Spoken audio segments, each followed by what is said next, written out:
Glorious, and I am coming from New York City, New York. Let me tell you guys that I am so excited, I am so happy, I am really so thrilled to be right now sharing this amazing, glorious, super and exciting moment of my life with all of you guys. And let me tell you that we are really changing the world as we know it. The world is not anymore the way it used to be. No, no, no. Be connected.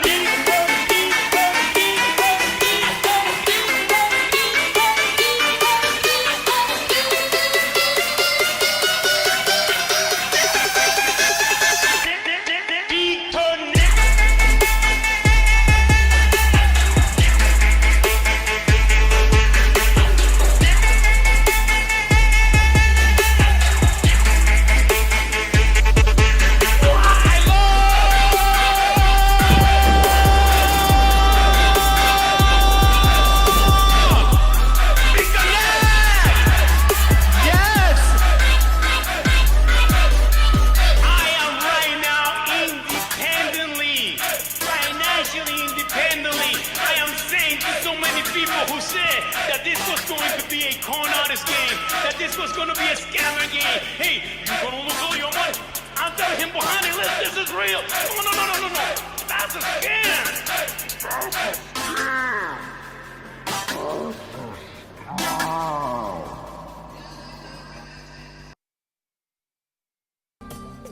One of the reasons that we are in the financial mess that we are today globally is that people do not understand the difference between currency and money. Currency is a medium of exchange, a unit of account. It is portable, durable, divisible, and something called fungible. Fungible means that each unit is the same as the next unit. A dollar in my pocket buys the same amount as a dollar in your pocket. Money is all of those things plus a store of value over a long period of time. Even financial planners, bankers, your accountant, they don't understand the difference between currency and money. The currency in your pocket is a medium of exchange. It's a unit of account because it's got numbers on it. It's somewhat durable, it's portable, it's divisible in that you can make change, and it's fungible. A dollar in my pocket buys the same amount as a dollar in your pocket. But because governments can print more and more and more of it and dilute the currency supply, it's continually transferring wealth out of your pocket, out of your bank account, to the government and to the banking system. The reason that gold and silver are the optimum form of money is because of their properties. It's an easy medium of exchange because gold and silver store a large amount of value in a very small area. It's a unit of account. Pure gold has the same value all over the planet. So an ounce of gold buys the same amount here in Egypt as it would in China or in the United States. It's durable. The same gold that Egyptians were using in trade 5,000 years ago is still here with us today. It does not corrode. It's divisible. You can make change with it. It's very portable.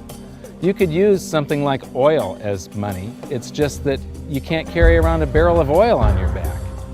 It's fungible. Pure gold is the same wherever it is on Earth. Pure silver is the same wherever it is on Earth. It's limited in quantity. That's the reason that it maintains its purchasing power. Governments cannot print it. Over the last 5,000 years, only gold and silver have maintained their purchasing power. There have been thousands upon thousands of fiat currencies, currencies that are unbacked by gold or silver, and they have all gone to zero. It's a 100% failure rate. Well, fiat currency, of course, is a currency that exists at the dictate or by fiat from a government. You see, they have their printing presses, and the paper money rolls off the printing presses. And then they give it the fiat designation, which makes the currency official. It's just worthless paper. But when Ben Bernanke gives it the special sign and they have the cult meeting at the Federal Open Market Committee meetings, it suddenly becomes currency. If you look at what's really going on, it's a con game. And so there's confidence. Well, the Federal Reserve is very forthright about what they're doing. If you read their websites, they'll tell you it's a confidence game. By the way, guys, welcome. How's everybody doing out there? And hope you guys are ready for an awesome show. We're going to get back to doing good shows. We can still get drunk and fucked up and high as we usually do, but we're going to have a pretty good show. We're going to get back to what we used to talk about.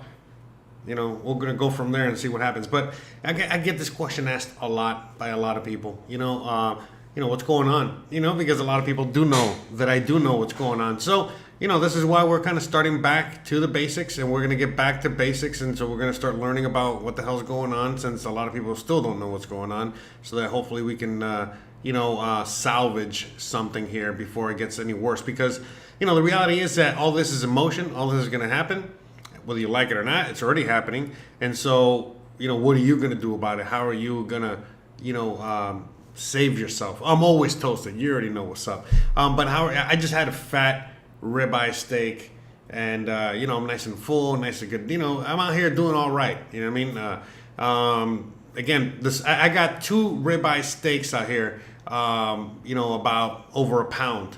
Okay. You know, between both steaks, for me and the wifey here. $6, $6, okay, for two ribeye steaks, right? You know, plus the rest of the meal.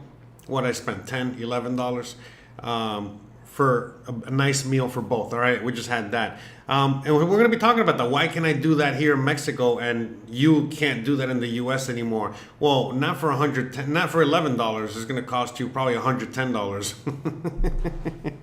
Sorry. Bruh. You know, and then that's going to the fucking Piggly Wiggly or whatever. But yeah, you know what I mean? We're going to be talking about that. So we're going to get back into basics. Welcome to everybody. A lot of new viewers out there. Welcome to the old viewers. Whether you're watching this now or in the future, what have you, just welcome. I know I got a lot of new subscribers, new viewers, and just hang out. Yeah, tomahawk steak would be great, but ribeyes for now. But anyways, we're out here already, getting the party started. It's been a long day. We're doing the night show. All right, we're going to do, I think, this is, kind of like the late night show. You know what I mean? This is what we're going to be doing out here, why not? And you already know how we do. So I'm going to let Mike Maloney get back into this conversation and let him, continue educating you guys a little bit about this stuff and re-educating, people like me and others out there that already know what's going on. But hey, a little refresher, because the thing is that the reality is that, all this is happening right now, like in real time, literally. And so it's so crazy to see it happen in real time. And it's like, I want to watch this again to just make sure, we're on the right track, make sure, we got all our ducks in a row. This is like, look, the plane's about to crash, and like, we're watching the video again, of like, how to put on the breathing mask and how to put on the fucking life vest and how to survive the plane crash. So, we're going to just get back into that, because a lot of people ask me, a lot of people are constantly asking me, what we can do. And this guy's going to explain it in the best possible terms possible. One of the things you can do is get yourself some gold or silver. And we'll talk about Bitcoin and crypto as well, because I know a lot of you guys, are constantly asking me about that. Well, fuck us. Anyway, so we're going to fuck us here. There you go. Look at that. Little silver coin made out of pure silver. But anyways, let's get back into it. All right. They tell you that there's no intrinsic value in their money. They'll tell you that they print it backed by absolutely nothing. They actually display all these facts. But if you tell somebody in the public that this stuff is created out of thin air, there's no backing whatsoever, it's absolutely worthless, it's about as valuable as monopoly money, they'll look at you like you're nuts. Is there an example throughout history of a fiat currency, a piece of paper that's unbacked by anything, surviving? Short answer, no. Long answer, no. And here's why. When Addison Wiggin took over at the Daily Record, when they got cranked up, Bill Bonner asked him to catalog all of the fiat currencies throughout history and what happened to each of them. Addison dutifully went to work. Within a short period of time, he had gone through the alphabet. All the fiat currencies that started with the letter A were done. They all went to zero. He was halfway through the letter B, and all the fiat currencies that started with the letter B, and there were 600 of them in just the first letter and a half of the alphabet, and every single one of them went to zero. Every one. 600 fiat currencies that start with the letter A, and half of the ones that start with the letter B are 600 of these things.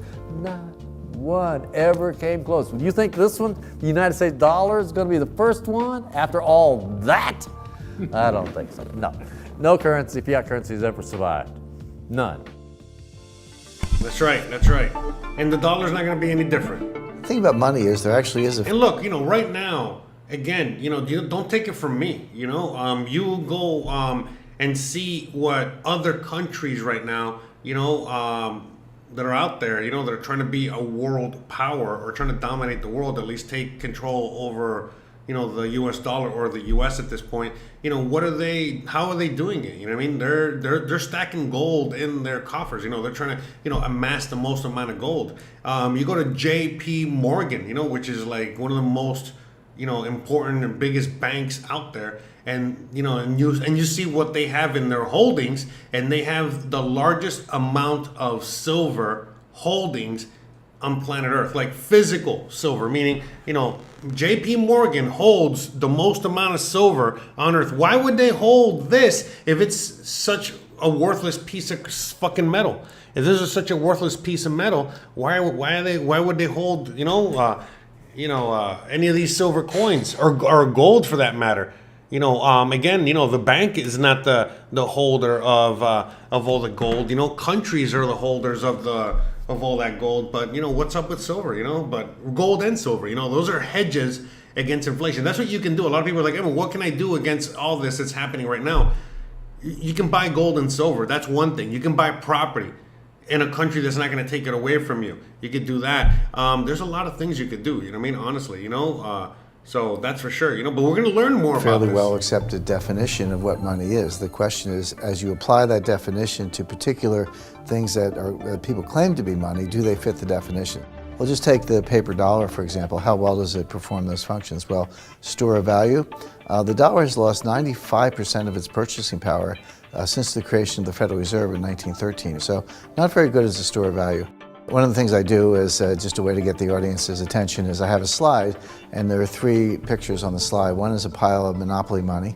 The other one is a pile of Federal Reserve notes, what Americans would call paper money. The other one is a solid gold American Eagle 1 ounce coin.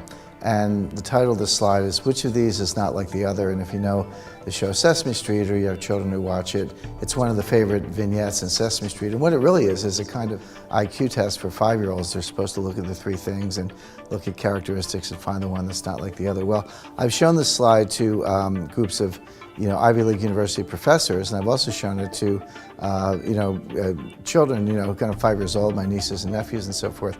And when the professors look at it, they say, well, clearly the dollars are not like the others, because gold has no role as money, and monopoly money is junk, and the American dollar is a store of value, so that's not like the other.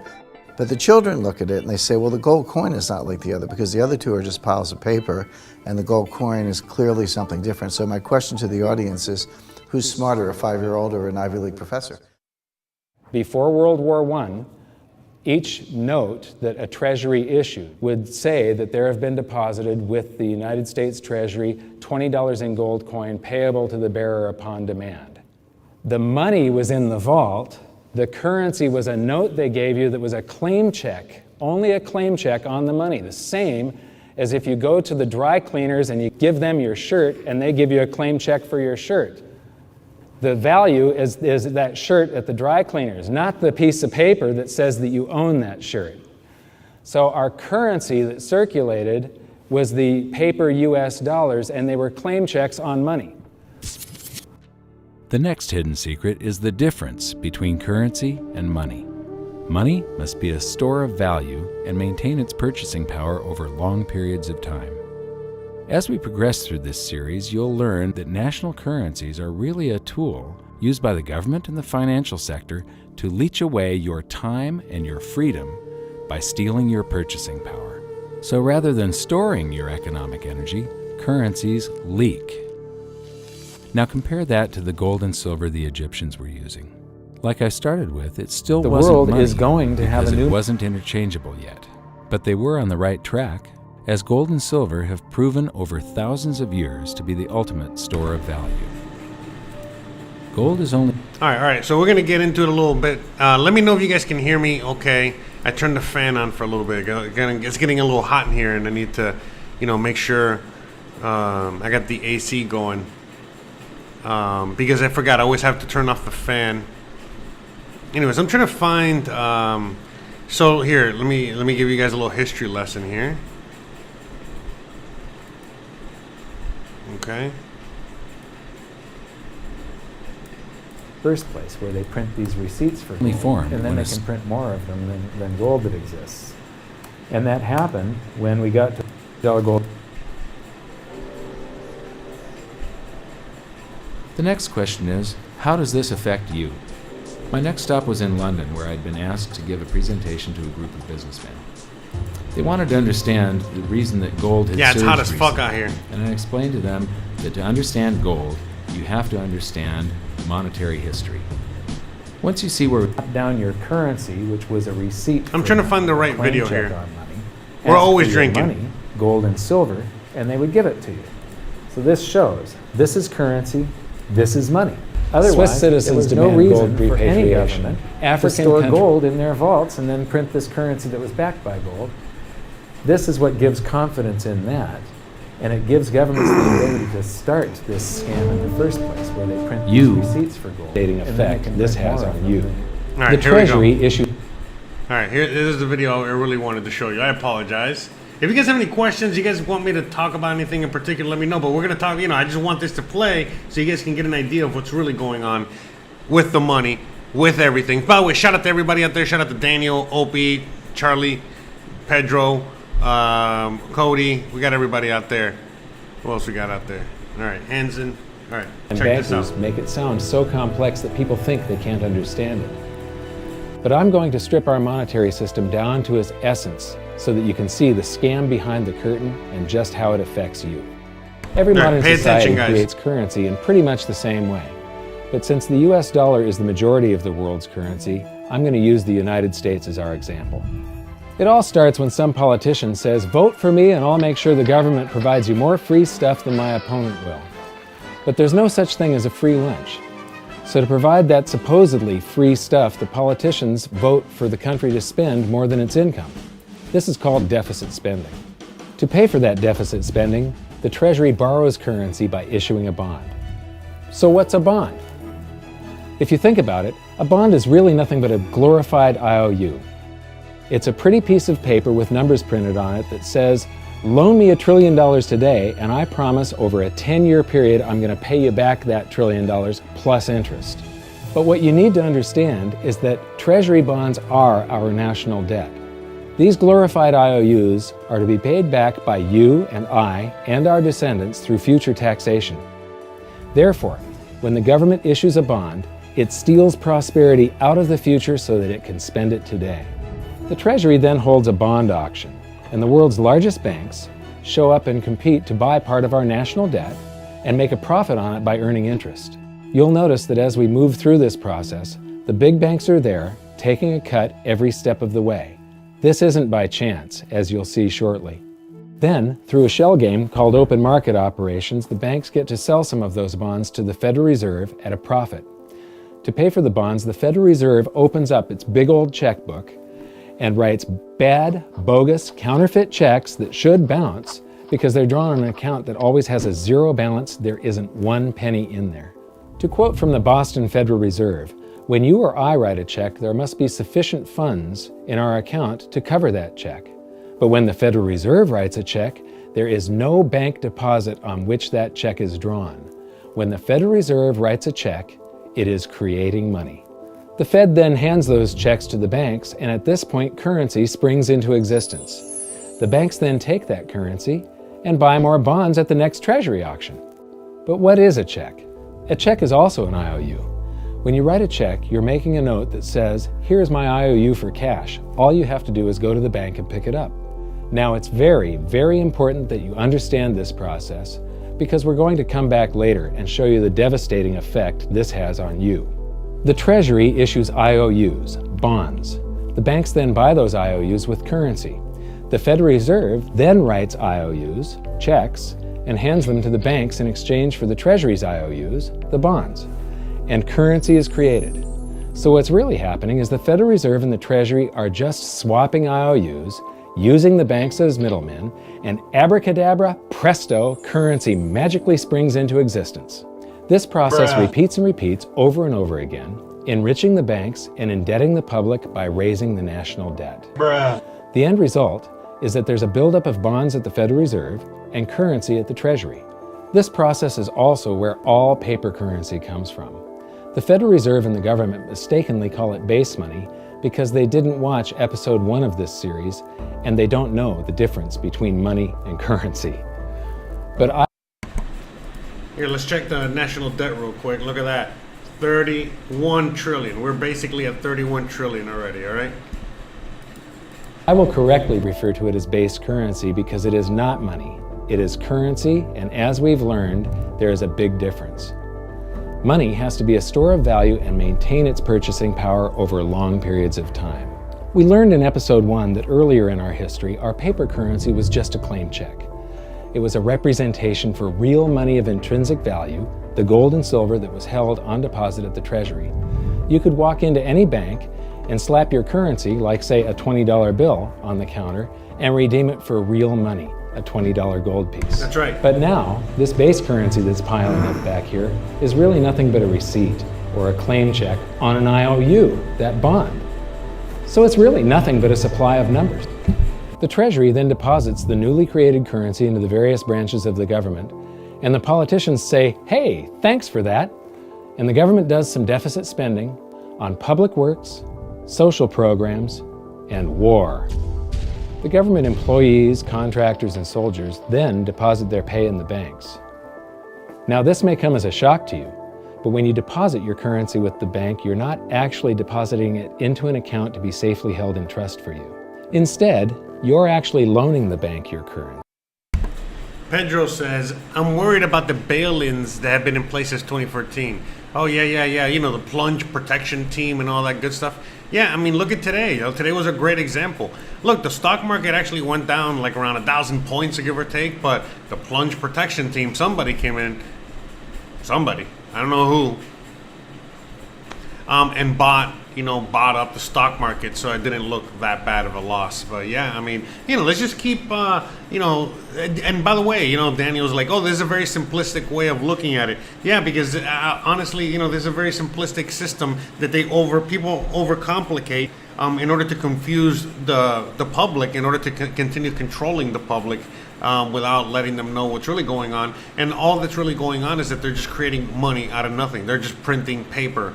And again, in other episodes, where he goes deeper into like the history of the money, we go deep into like the past, where he goes into like ancient Rome and even further back, where they have been doing this practice since forever, since the beginning, since invention of money and currency. Since we've had that around, since we've had an economic system, this has always happened, where we debase the system, we debase the money constantly. As we print more and more of it, we just keep debasing it. So that's really the reality. And so in recent years, we've really, in recent years, because of COVID and other stuff, we've really printed into oblivion. And this is, again, just a refresher on, what could happen in a worst case scenario, which we're basically kind of going through right now at the moment. So, and within certain legal limits, they can do with it pretty much anything they please. This includes gambling in the stock market and loaning it out at a profit, of course. Now this is where the machine of currency creation really gets cranking, because this is where something called fractional reserve lending comes into play. Fractional reserve lending is exactly what it says. The banks are allowed to reserve only a fraction of your deposit and loan the rest out. Although reserve ratios... This is how they over-leverage. One of the ways they over-leverage. And that's why when the shit hits the fan, it's going to be very difficult for people, to get their money, if they get their money at all, or their wealth, or their anything, because, well, it's just not there. It just doesn't exist. May vary. I'm going to use a 10% reserve ratio as our example. If you deposit $100 in your account, the bank can legally take $90 of it and loan it out without telling you. The bank must hold $10 of your deposit in reserve just in case you want some of it. These reserves are called vault cash.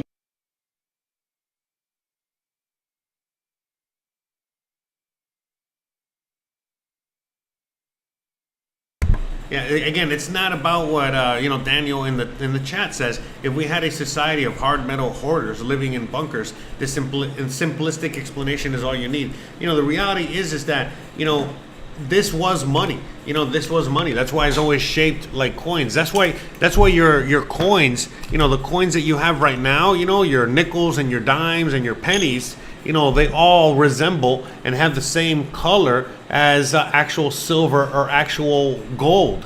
Why is that? So the reality, it's not even why is that. Who cares? Obviously, why that is. But the reality is that this has always been money. This and gold has always been money. And just because we're living in the future, it doesn't mean that it's not money. It is money, and there's a lot of reasons why it is money. And a lot of countries out there, a lot of powerful countries out there, will argue with you to how important gold is. More than silver, but definitely gold. As value, as intrinsic. As the value. As what they base their currency on and what they base everything on. And so the USA has only been able to keep enforcing their dollar that is backed by nothing across the world with their powerful military, because they have the most powerful military in the world. If you do not use the dollar that is backed by nothing, well, they're going to come pay you a visit. And we all know this, all right? But as that currency is being printed into oblivion, and it's becoming more worthless every single day, as banks around the world, as countries around the world, and their banks, the Bank of Russia, Bank of China, Bank of India, Bank of, I could go on and on, they are not using dollars anymore, and they are using their own currencies to conduct business in, and they're using their own currencies, in order to, again, get away from the dollar, and they're forcing countries in Europe. By the way, the only reason that Germany and other countries are being cut off from gas from Russia is because of one thing. It has nothing to do with sanctions. All Russia said to these countries was, listen, you want gas? I'll give you all the gas in the world. You just got to pay in rubles. If you pay in rubles, I'll give you the gas. If you don't pay in rubles, I'm not going to give you any gas. The end. And so these countries like Germany were like, oh, no, if you don't want to take our currency, then we're just not going to take, the gas. We're not going to take the oil. We don't need it. We're going green. Greta Thunberg is our president now. And, we're just going to do whatever the hell we want and, starve our people and freeze our people to death. How dare you? So that's kind of what's going on over there. And, there's a lot of things going on. But at the end of the day, the dollar is losing its dominance very quickly. And, things are about to change. So it's best for people to educate themselves. You can still salvage your wealth. If you don't believe me, you don't have to believe me. I'm just a guy with a horse, a talking horse, or a talking horse that also likes to drink and smoke things like Hunter Biden. And, we're just out here having fun, enjoying ourselves. So you don't have to listen to me or anybody out there. What do I know? I don't know anything. But just saying, things are going to be, things are coming. Things are coming. Let's see. Daniel says the dollar system is backed by the most powerful arsenal on the planet. Yeah, that's right. Go Space Force, 1,000%. We got who else has a Space Force? Come on. You're right. So that's right. So anyways, let's see. Daniel says just ignore the wealth and credit expansion creates. No, credit expansion creates fake wealth. It creates wealth on paper. It creates digital wealth. It doesn't really create wealth. Well, you know what I mean? So, if gold and silver was not valuable, then why do all the Saudi kings and, all those rich people in the Middle East and other parts of the world, literally dressed everything in gold, and gold is basically, what they use, for everything because, well, it's not worth anything, right? Might as well use it. It's not worth anything. Just use it as building material, right? Although reserve ratios may vary, All right, listen I'm to going this use guy. a 10% Now listen to me, reserve listen to ratio him. as our example. If you deposit $100 in your account, the bank can legally take $90 of it and loan it out without telling you. The bank must hold $10 of your deposit in reserve just in case you want some of it. These reserves are called vault cash. But why does your bank account still say you have $100 if the bank has stolen $90 of it? Because the bank left IOUs it created, called bank credit, in its place. Now I know this sounds crazy, but here it is in black and white from the Fed. Commercial banks create checkbook money when they grant a loan simply by adding new deposit dollars in accounts on their books in exchange for a borrower's IOU. These are nothing but numbers that the banks type into their computers. And even though these bank credit IOU numbers are very different from base currency numbers, because they only exist in computers, they are still currency. So now there is $190 in existence. Now the reason people take out loans from the banks is to buy something. They're going to buy a house or a car or something like that. So the borrower takes the $90 that the bank loaned to him from your account and he pays the seller of the item.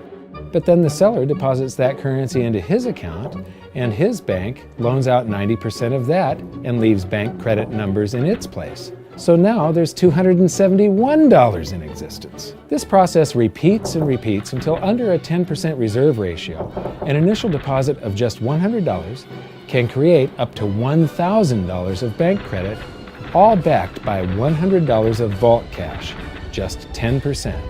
But as I said, reserve ratios vary wildly. On some deposits, it's 10%, on others, it's 3%, and on some forms of deposits, reserve requirements are 0. The result is that the expansion of the currency supply by the banks is far greater than even this example would lead you to believe. So once again, when currency is deposited in the banks get to lend it out, and then it gets redeposited and relent, redeposited and relent, redeposited and relent over and over again, creating bank credit all the way. This is where the vast majority of our currency supply comes from. In fact, 92 to 96% of all currency in existence is created not by the government, but here in the banking system. Now, massive amounts of currency spewing into society may at first sound like a fun idea. That is, until you remember one of the most important hidden secrets of money from episode 1, that the prices of everyday goods and services act as a sponge on an expanding currency supply. The more currency we have, the more prices rise. This is where inflation comes from. The true definition of inflation is an expansion of the currency supply. Rising prices are merely the symptom. So our entire currency supply is... All right, the more currency we have, the more prices will rise. All right, this is where inflation comes from. It's very simple, okay? The more paper money we have, okay, the more things cost. Because again, think about it. You know what I mean? The more of the pieces of paper we have, the less valuable they are. So you need more of them to buy the same thing. That's basically how it works. So FYI, in case comes from. The true definition of inflation is an expansion of the currency supply. Rising prices are merely the symptom. So our entire currency supply is nothing but a couple of bucks whipped up in this hocus-pocus scam where the Treasury and the Federal Reserve swap glorified IOUs, and a bunch of numbers that the banks just type into their computers. That's it. That's our entire currency supply. It's nothing but a supply of numbers. Some of them printed, most of them typed, and there is nothing else. But if you thought that was crazy, get ready to enter the twilight zone of modern economics. We work for some of that currency supply. True wealth is your time, but we trade away moments of our lives, hour by hour, day by day, and year by year, for numbers that somebody printed on pieces of paper or just typed into a computer. Now those numbers represent our blood, sweat, tears, labor, ideas, and talent. We are what gives the currency its value. But here comes the really cruel joke. We work hard so that we can save some of that currency, so that we can pay the tax collector in the United States, it's known as the IRS, They then turn it over to the Treasury so that the Treasury can pay the principal plus interest on that bond that the Federal Reserve bought with a check drawn on an account that has nothing in it. Now let's do a recap on this section, because this is where the system begins to rob you and I on a massive scale. Much of our taxes are not used for schools, roads, and public services, but to pay interest on bonds that the Federal Reserve bought with a check drawn on an account that has nothing in it. The Federal Reserve is committing fraud. But here's one of the biggest secrets of them all. Before the establishment of the Federal Reserve, there was no need for personal income tax. The Federal Reserve was created in 1913, and that very same year, the Constitution was amended to allow income tax. Do you really think this was just a coincidence? Ask yourself how much income tax you've paid over your lifetime.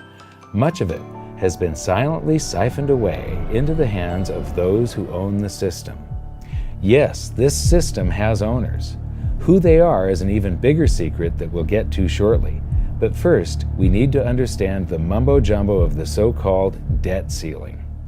It's all based on a huge paradox. There was interest due on that bond, and there was interest due on every one of those loans that the banks made. That means that there is interest due on every dollar in existence. Let me ask you something.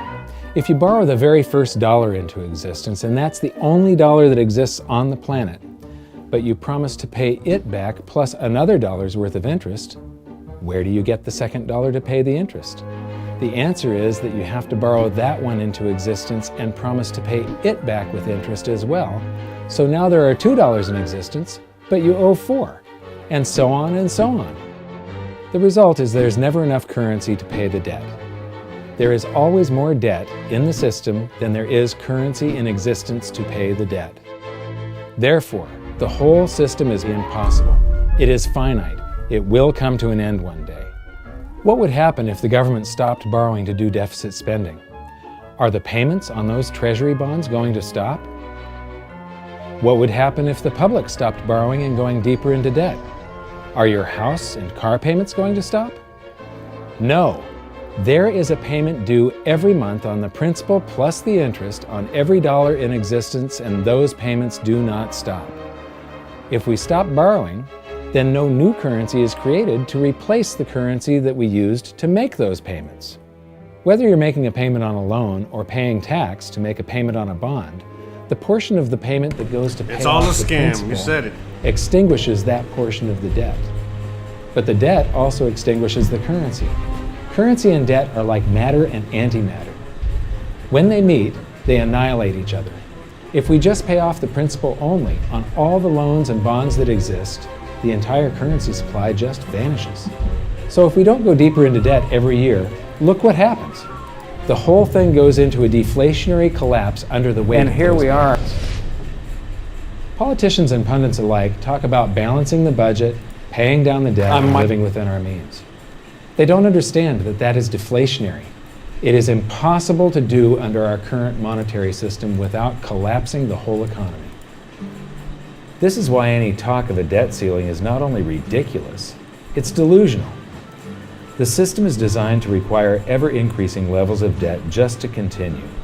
And that's why politicians will always kick the can down the road and raise this so-called debt ceiling over and over again until the whole system finally collapses under its own weight. In other words, they don't want it to collapse on their watch. The founding fathers of the United States knew the dangers of central banking and fought to free themselves from this very thing. No taxation without The representation. Revolutionary War started out as a tax revolt, but now we must pay tax just to have a monetary system. Having just suffered through the hyperinflation of the continental dollar, which was printed into oblivion to finance the Revolutionary War, they understood the dangers of fiat currency and debt-based monetary systems. So to protect future generations from institutional theft and out-of-control government, they wrote into the Constitution that only gold and silver can be money, for the simple fact that you can't print them. Our current system is not only unconstitutional, but it robs us of the liberty and prosperity our forefathers fought and died for. We are all feeling the effects of ignoring the Constitution right now. By forcing more currency into circulation, our purchasing power is diluted. Inflation is a slow and insidious stealth tax that is simply the result of this debt-based monetary system. That's right. This system empowers and benefits those who create the currency and receive it first, as they get to spend it into circulation before it has an effect on the economy. They're stealing purchasing power from you and transferring it to the banks and the government every hour of every day because of this false monetary system. And it's not like the people at the top don't know this. To quote the Federal Reserve, the decrease in purchasing power incurred by the holders of money due to inflation imparts gains to the issuers of money. This is a fraud. It is a pyramid scheme, it is a Ponzi scheme, it's a scam, and it's a lie. Our entire monetary system is nothing but a form of legalized theft. That's right. But here's the biggest con job of them all. The Federal Reserve is not federal, it has stockholders. There is no federal agency that has stockholders. Who are these people? What's a stockholder? A share of stock represents a percentage of ownership in a corporation. Yeah, who are these people? You know, maybe you should ask Alex Jones, you know, who the people that run the Fed are. You know, there's a lot of, you know, ideas floating out there who they could be. But, you know, we don't know. But, you know, the Rothschilds, you know, who knows? But who runs the Fed? Who is that? So the stockholders are the owners of that corporation. Therefore, the Federal Reserve is a holder. A share of stock represents a percentage of ownership in a corporation. So the stockholders are the owners of that corporation. Therefore, the Federal Reserve is a private corporation with owners. And you can see it for yourself if you go to the Federal Reserve's website, and it will say, the stockholders receive an annual dividend of 6%. Now we know that the stock in the Federal Reserve was originally issued to the largest banks in the United States. But because of mergers and acquisitions through the years, you can't actually trace who owns the stock in the Federal Reserve. That's a very closely guarded secret. My guess would be that the owners are those primary dealers, the banks that get to make a profit by selling part of our national debt, those bonds, to the Federal Reserve, who buys them with a check from nothing. Then we pay tax to pay the principal and the interest on those bonds so that the Federal Reserve can pay the banks a 6% dividend. Don't be alarmed if you don't quite comprehend the deception of this system at first glance. Very few people do. It is purposely complex. The economist John Maynard Keynes once wrote, "By this means, government may secretly and unobserved confiscate the wealth of the people, and not one man in a million will detect the theft." I believe that presented correctly, anyone can understand this system, regardless of how complex it is. So let's do a recap and break it down. Daniel says a gold-backed money would work great pre-industrial revolution. Okay, so then what do you hold as money today? What would you if it's not gold and silver, the tried and true that we've had forever, you know what I mean? Then who or what? I mean, what would you back money with, or what would you back currency with? What would you consider wealth? What would you do about that? We're just gonna keep printing money. Forget money on paper. Money on computer screens into infinity and beyond. I don't think so. Bruh. Even more. The way the system works do a little is recap that here, okay? Step 1, the government creates glorified IOUs. These bonds increase our national debt and put the public on the hook to pay it back. Step 2, IOUs are swapped to create currency. The Treasury sells the bonds to the banks. The banks then turn around and sell our national debt at a profit to the Federal Reserve, which they probably own. The Federal Reserve then opens its checkbook that doesn't have a penny in it and buys those IOUs with IOUs that it writes, checks, on a checking account that has a zero balance. Then they give those checks to the banks and currency just springs into existence, and then the whole process repeats. This results in a buildup of bonds at the Federal Reserve and currency at the Treasury, which is really just a supply of numbers. The Treasury then deposits the numbers in the various branches of the government, and we get to step 3. The government spends the numbers on promises, public works, social programs, and war. Then the government employees, contractors, and soldiers deposit their pay into the banks, and we get to step 4, where the banks multiply the numbers by magically inventing more IOUs through fractional reserve lending, where they steal a portion of everyone's deposit and lend it out. That currency gets redeposited, and then a portion is stolen again, and the process repeats over and over, magnifying the currency supply exponentially. Then we work for some of those numbers, which brings us to step 5, where our numbers are taxed. We pay tax to the IRS, who then turns our numbers over to the Treasury, so the Treasury can pay the principal plus the interest on bonds that were purchased by the Federal Reserve with a check from nothing. Then we get to step 6, the debt ceiling delusion. The system is designed to require ever-increasing levels of debt and will eventually collapse under its own weight because politicians always kick the can down the road. They don't want it to collapse on their watch. And finally, step 7. The secret owners take their cut. The world's largest banks own the Federal Reserve. Those banks make a profit selling our national debt to the Fed. They make a profit when the Fed pays them interest on the reserves held at the Fed, and the Fed pays them a 6% dividend on their ownership of the Fed. This system is fundamentally evil. It funnels wealth from the working population to the government and the banking sector. It is the cause of the artificial booms and busts of modern economies, and it causes great disparity of wealth between the rich and the working class. And it is only possible because we no longer use real money, we use currency. But worst of all, it is a form of enslavement. Bond is the root word of bondage. Whenever a government issues a bond, it is a promise to make us pay tax in the future. Nobody asked you if you wanted to pay tax today for the prosperity we all enjoyed in the last century. Nobody is asking our children if they want to work hard in the future to pay for the prosperity we're enjoying now. George Washington once wrote to James Madison, "No generation has the right to contract debts greater than can be paid off during the course of its own existence." By stealing prosperity from tomorrow so we can spend it today, we enslave ourselves and future generations. Now this all sounds pretty bad, but there is great hope, for you are the greatest threat to this false monetary system. This system relies on the public being ignorant of its workings. Please share this knowledge with everyone you know, because an informed public that fully understands the system can build a better future for generations to come.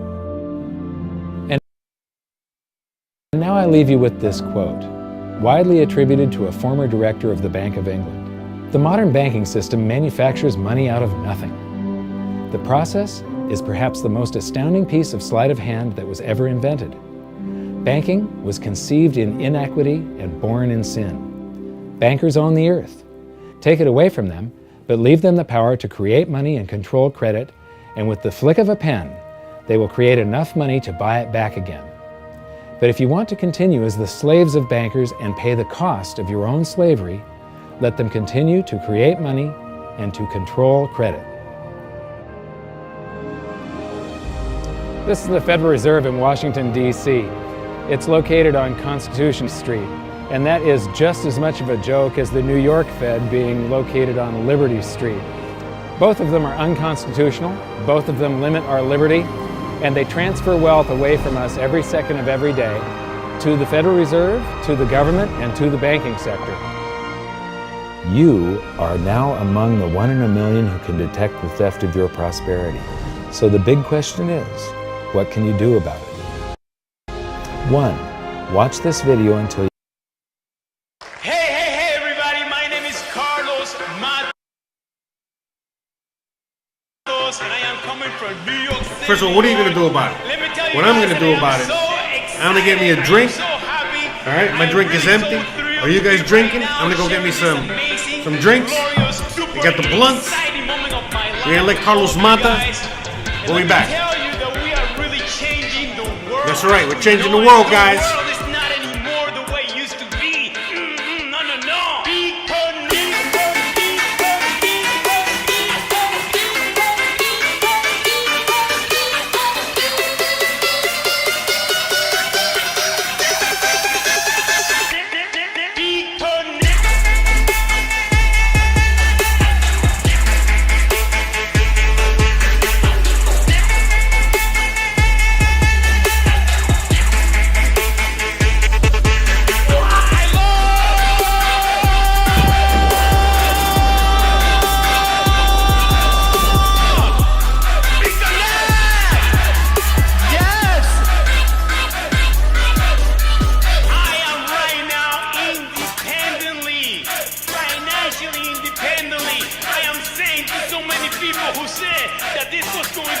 calling out this game, that this was gonna be a scammer game. Hey, you gonna lose all your money.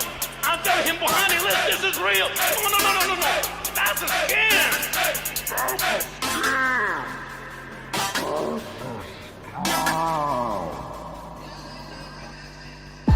We are coming, and we are coming in waves. We are starting, and we are going to actually go all over the world. My wife still doesn't believe in me. What am I gonna do? We are coming in waves. What? Danny, what? How many iPads did you buy?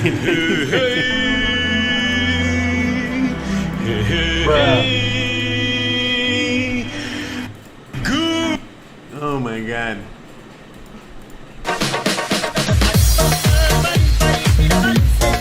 What are we drinking? What are we drinking tonight?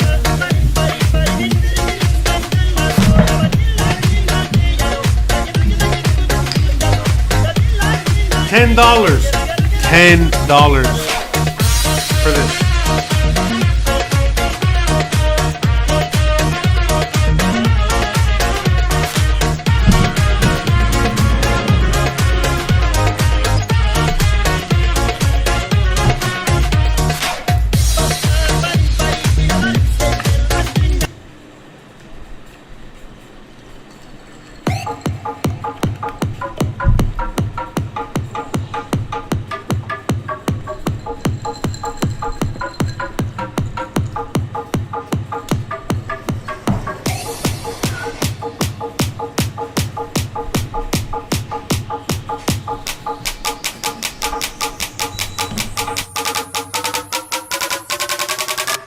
Только адик и хардбас, только хард, только бас, только водка и пивас, скачает полюбас. 3 полоски и очки, шлепки, семки и носки. Нас скачает андеграунд, в Жигулях наш долбит саунд. Врубай громче наш CD, прокачай скорее низы. Слушай, наш звучит хардбас, ты присядь, налей пивас. Тонкой бамбу накрути, влади чекай, как звучит. И на сабвуфере у нас, как всегда, звучит хардбас. Как всегда звучит хардбас. Давай. Как всегда звучит хардбас.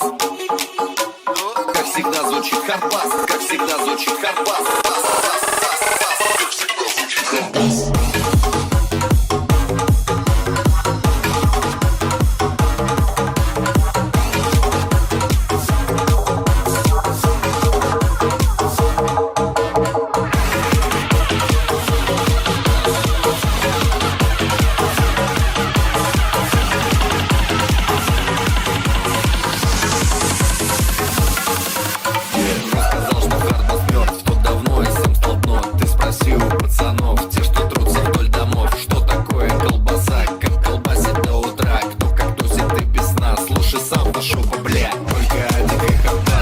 Hit me up. We're gonna do something next week, all right?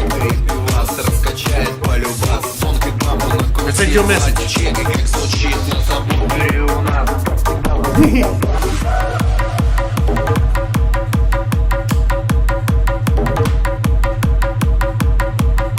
All right. Look at this fucking guy.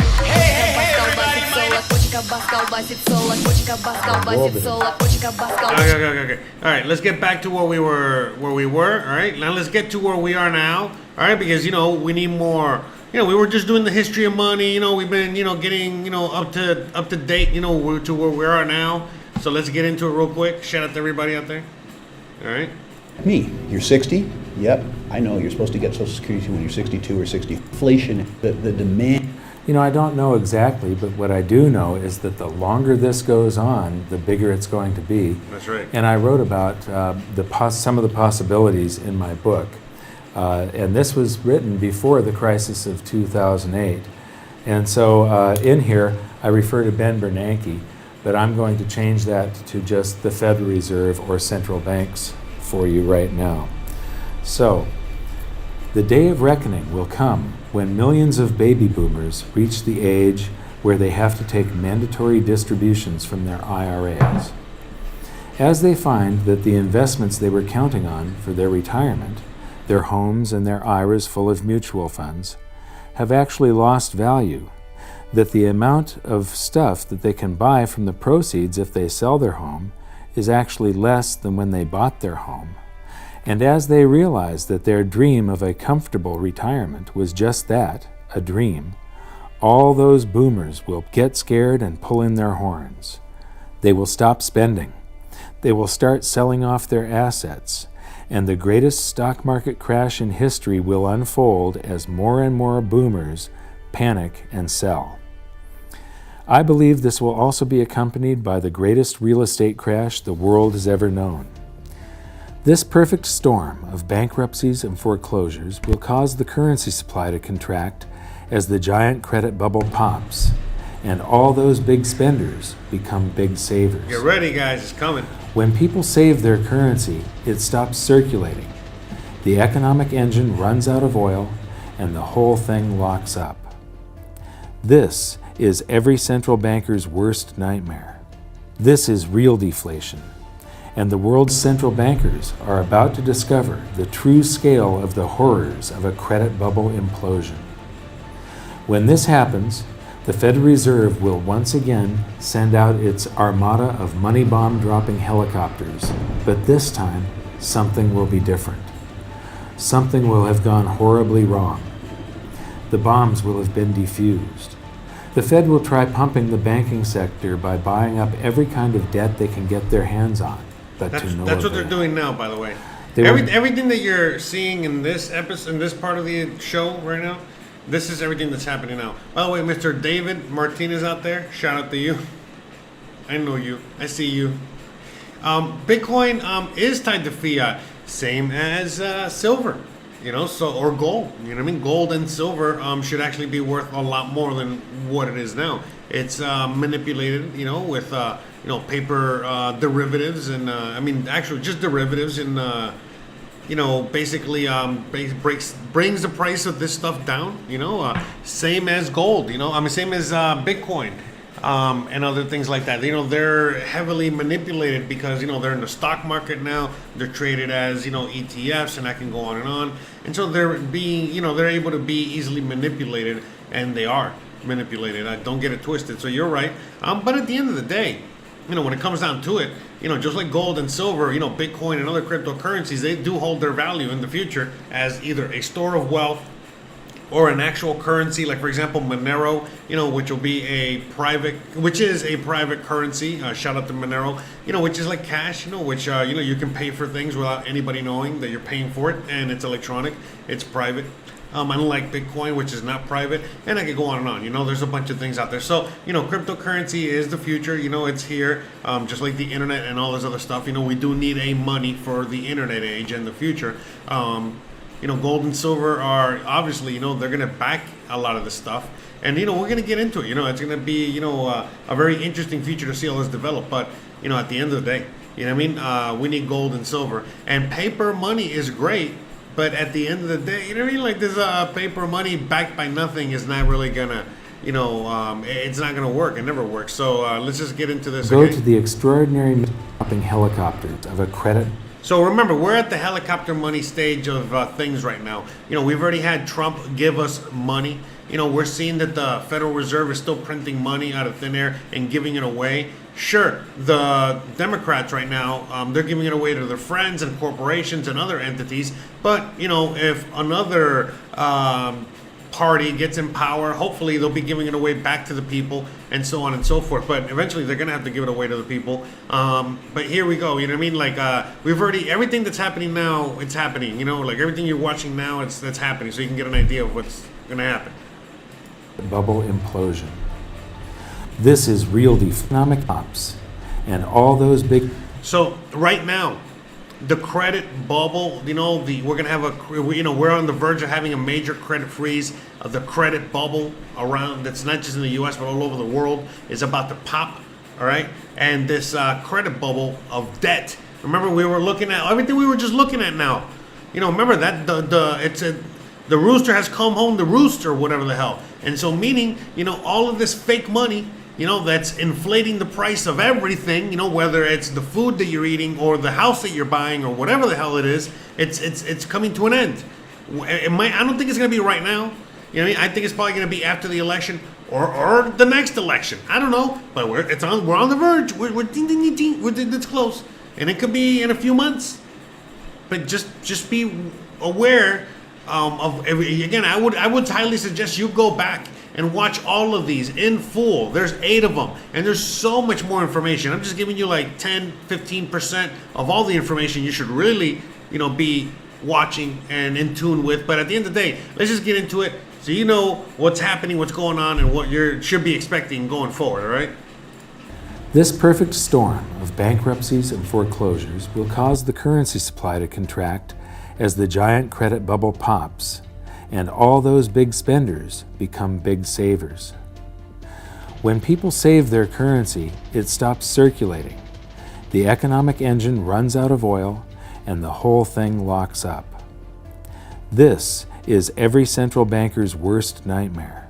This is real deflation, and the world's central bankers are about to discover the true scale of the horrors of a credit bubble implosion. When this happens, the Federal Reserve will once again send out its armada of money bomb dropping helicopters, but this time something will be different. Something will have gone horribly wrong. The bombs will have been defused. The Fed will try pumping the banking sector by buying up every kind of debt they can get their hands on, but to no avail. They will go to the extraordinary measures that they had said they were prepared to go to. They will buy every mortgage, mortgage-backed security, and any other type of debt that panicky investors and banks They are trying literally to doing sell, that right now. but nothing good will come of it. They are literally doing that right now. When I tell you guys to listen to Gregory Mannarino, and a lot of you guys, some of you guys listen to him and you understand, some of you guys still don't get it, but this is what I'm talking about. This is what's happening. Right now it's happening. What's going on is that right now at this stage, okay, of the where we're at the end game here, they're printing money into oblivion. And this money that they're printing into oblivion, all right, obviously it's not going into the economy. You live in the US, you see what's going on. It's not going there. A lot of that money is going into the stock market. So they're printing money and they're buying everything. When you're seeing BlackRock is buying property, whatever anything you could possibly see in which they're buying the stock market, they're buying it. Nobody is buying. Who the hell's buying stocks and who's buying the stock market? Who's buying any of that? Nobody. They are. And by the way, it's a paper trail. You can see exactly what they're doing. They admitted it. They're saying they're doing it. They're doing it. They admitted it. They're doing it. And so they do it. So that's what they're doing. They're printing money and buying the stock market. What does that mean? They're buying Apple. They're buying Facebook. They're buying any stock you can imagine, anything, any company you can imagine, anything. And they're trying to save and bail everybody out. But that's not gonna work. All right. That's because it's the more they do that, the less valuable all this becomes. So that's why when you're seeing the crash that you're kind of seeing today, when you're seeing the debt market, okay, all of a sudden, that's starting to go topsy-turvy, and when you're starting to see certain things that you're seeing, and if you know what's going on, that's why I'm making this episode. You know what I mean? It's because, shit's starting to hit the fan, like for real. And let's see what's going to happen. You know what I mean? Like, I hope nothing happens, but something's going to happen.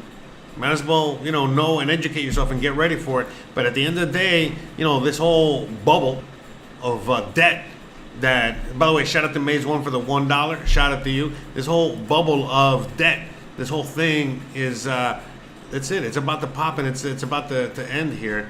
Let's just get into it. Hold on, I'm trying to find I can't find the right sound effect. I was trying to find the money sound effect, for there we go. Shout out to Maze One. Right now it says, we can replace 90% of the governments with Commonwealth self-governance. Yeah, I agree with you. I mean, they kind of do that in Mexico and other countries out there.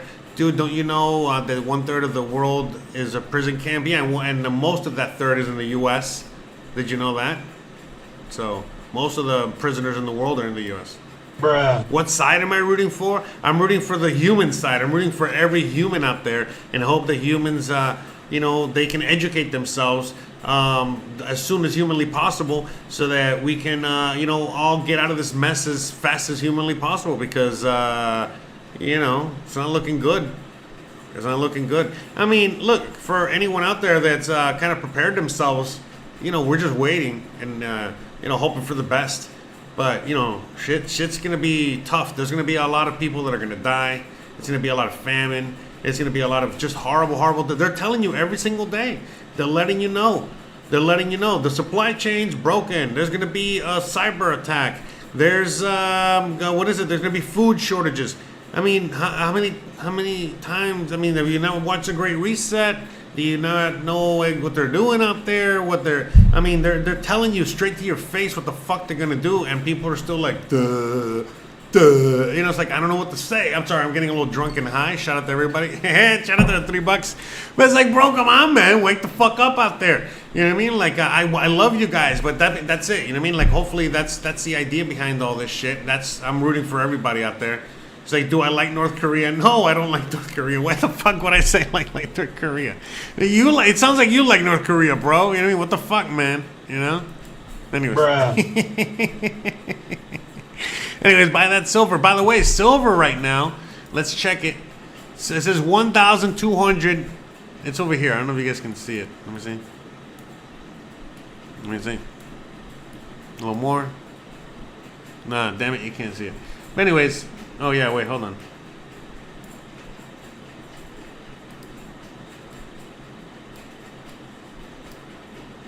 All right, I know, I gotta play the fucking music. There we go. Look at that dollar to silver ratio right there, bro. Look, dollar to silver ratio. All the way to the left, to the right, to the, whatever on the screen. Look at that. So this is what each silver coin is actually supposed to be worth is right there. Look, it tells you right there, $1,218. All right, really. Okay, and that's going to be in the new evaluated money. So think about this. Think about it. Back in the day, you remember when the dollar, when your great-grandparents were in the U.S. and a dollar was a lot of money, meaning that, with a penny, you could buy a lot of candy, you could go on the bus, you could do a lot of things with a penny. Imagine a dollar, right? Imagine $1,000 back in the day, back 1913, 14, 15, whatever, right? So with that being said, when this gets to the price of $1,218 or whatever, when it gets to the real price, that means everything else is going to go down in price. And that also means that we're going to have this new dollar, whatever that new dollar is, and that new dollar is going to have that value that it had back then. So with the $1,200 or whatever, it could be more or less, but whatever it is, okay, let's say $1,000 per coin, that $1,000 is going to be the $1,000 it was in 1913. So for example, you know how you could buy like a house for like $5,000 back then? Well, it's only going to be 5 coins, and you're going to have change to renovate the house. I mean, come on, man. Wake up, people. It's the same as it ever happened. It's the same as it ever was. The same cycle repeats over and over again. The people that think that it's not the same this time around, I don't know what to tell you. And again, don't be listening to me. I'm just a guy drunk, high, with the horse behind them. I keep him around because I don't want people to take me too seriously, and whoever does take me too seriously, I don't know what to tell you. By the way, shout out to the $3 from Hiv Loco. Shout out to you, brother. Shout out to you. Hells to the yeah. That's right. Hold on, let me do it again. I fucked it up. All right. So anyways, all right. This is the sound effect I was looking for when I was moving this around here. And again, Bitcoin is just like a hedge against inflation. That's all this is. I mean, it's just like gold and silver, but for the future. I lost all my Bitcoin. I lost all my crypto. I had a boating accident, unfortunately.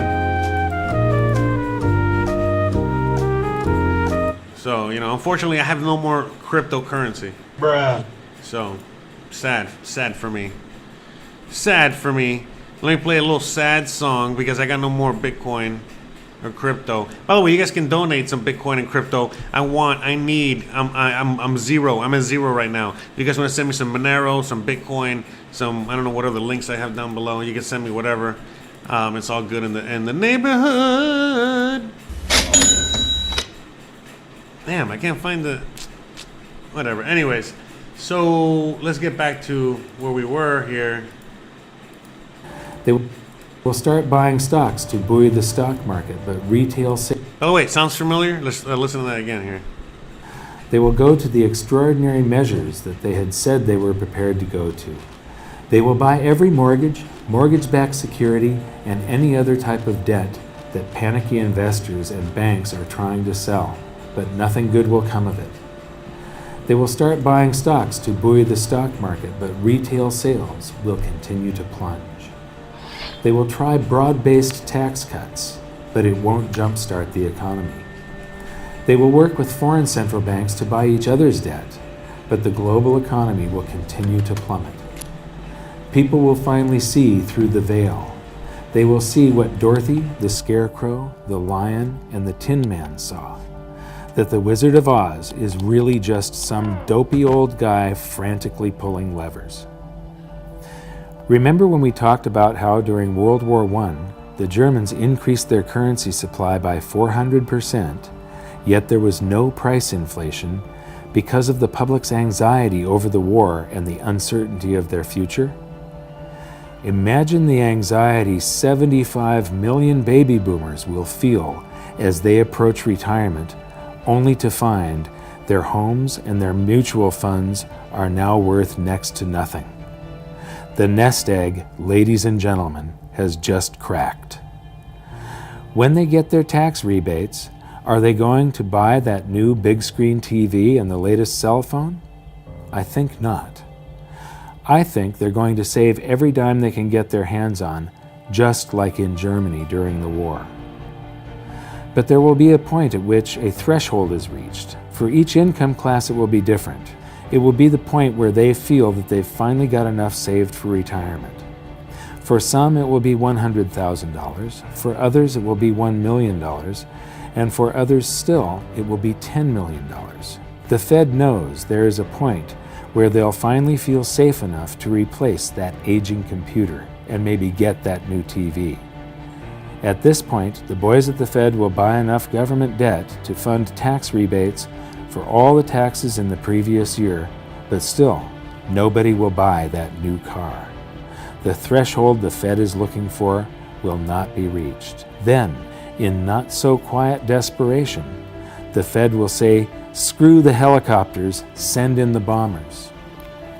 And as the shadow of millions of stealth currency bombers darken the skies, currency will begin to fall like rain in the desert. As Joe Sixpack and John Q get tax rebate checks in the mail for all the taxes they paid during their entire lifetimes, fear will be temporarily alleviated and some of that currency will come out of hiding, just as in Weimar Germany. Prices will rise quickly and dramatically as all that stored up currency energy is released. In a panic, the Fed will call back the bombers, but it will be too late. There's nothing they will be able to do to stop it now because the hyperinflation will have already begun. The Dow will begin an invisible crash of epic proportions and gold prices will shoot to the moon. If you are wise enough to moor your boat in the safe harbors of gold and silver and other commodities, you will weather the storm. It won't be pretty, but at least you'll be safe. Yeah, we're not there yet. We're close. We're almost there. The Dow, look, when you know we're there? Because the Dow, look, right now the Dow is at, what is it, 29? When Biden got president, it was like 35, 36. We're at 29. Remember when Trump, was president during the COVID crash, it went all the way down to 17 or something, or 18. But you just got to keep an eye on the whole track of that. It's hyperinflating very quickly. And long story short, the Dow has to go back all the way down to like 3,000. 3,000. All right, it has to go back to like pre-2007, pre-2007 numbers, okay? And that's when we'll be back to like kind of fair value, all right? And when we get there, we'll be all right. So we got 29 to 3. We still got like 26,000 points to drop. That's a lot. At this point, confidence. And so by the way, someone was asking me, how did I lose my Bitcoin, my cryptocurrency in a boating accident? Well, I was just trying to be cool and I put it on my Ledger Nano OS, you know, and nothing, like a freaking idiot, you know what I mean? I hung it around my neck, you know, yada, yada, yada. I thought that all my coins were on my Trezor back home, but it was actually on my Nano that I had around my neck that I used for a Halloween costume, and it was a boat party, and then when I lost it, and I lost, I thought the ledger was empty and wiped, but it actually had all my coins on it, and I lost it all, and that was the end of that. So I got no more coins, and I lost everything, so I'm broke, and that's the way it is. Hold on, let me see if I can find the music here. There we go. So I lost all my coins, so it is what it is. So, for all the IRS agents out there, just want to make sure, you got the recording, you already know what happened. That I lost it in a boating accident, and it is what it is. What are we gonna do, So, bruh. Confidence in the currency will fall faster than it can be created. Cost of living increases for government employees, and the costs of all government projects, the subcontractors, the labor, the materials, will all skyrocket. Yeah, no, but like I thought, and look, I thought it was wiped, and so since I thought it was wiped, I didn't have a key for it. Therefore, there's no key. There's nothing. There's no way to recover. So, I don't think you get I don't think Maze 1 gets what's going on here. Anyways, all right, let's get back to the show. Rocket. And each time more currency is created to pay for the increases, the value of the currency will fall even faster. In times like that, governments have only two choices: shut down the government and all of its projects and services, send everybody home without pay, turn off the printing presses, and wait for the free market system to discover price levels that account for the quantity of the currency in the supply, or print the currency into oblivion.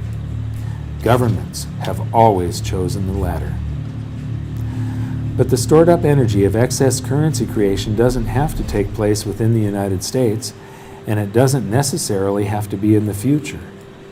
In fact, there is an abundance of stored up currency just waiting to be released right now. Yeah, so this is happening right now. As I mentioned earlier, all the dollars we sent over... So this is happening right now.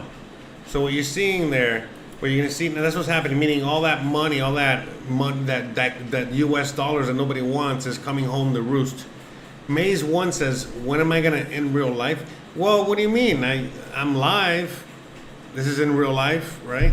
What do you mean? What do you mean in real life? Like, I don't have the equipment for in real life. I don't know what you mean. Like what? Like take my phone or have like live stream while I'm at the park or something? Is that what you mean? I live stream while I cook and stuff. I do other live streams, but this is real life. I don't know. I'm not really doing any meetups with any fans or anything like that. So. When are we gonna hang? I don't know who the hell Maze. I don't know who you are. I don't know who you are, man. Bruh.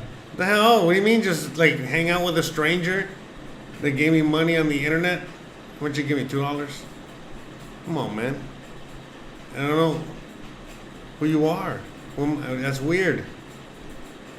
Think about it.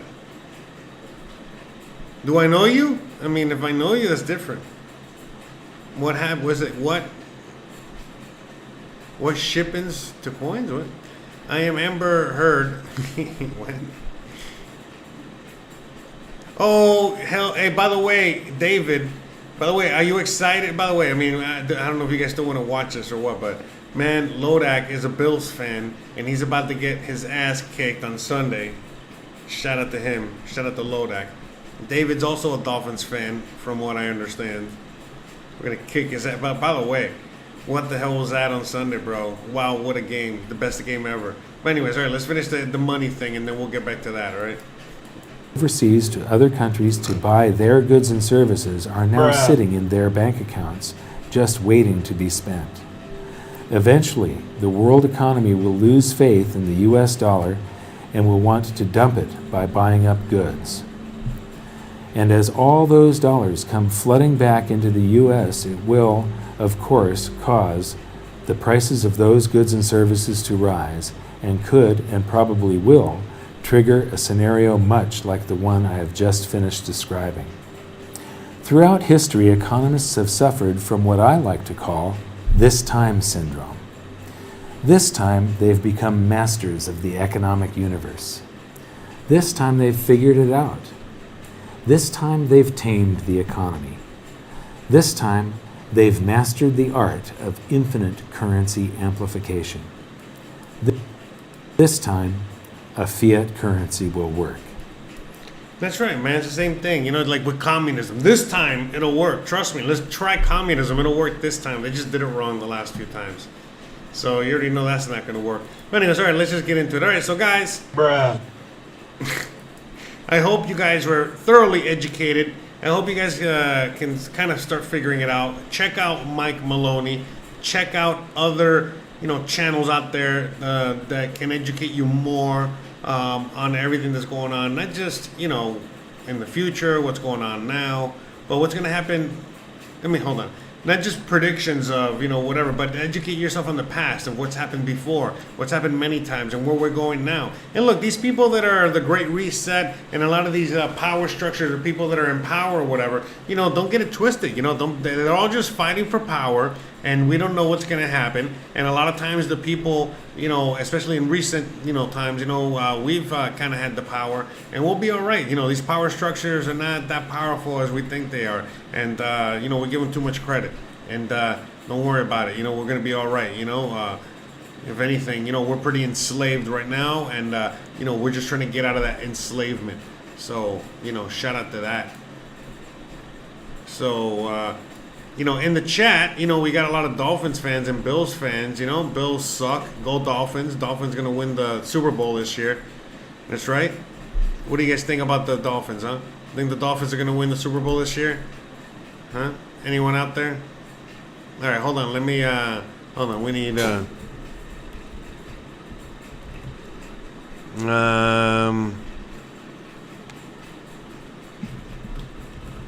going to get the right thing. All right, this is for Lodak here. Miami has the Dolphins, the greatest football team. We take the ball from goal to goal like no one's ever seen.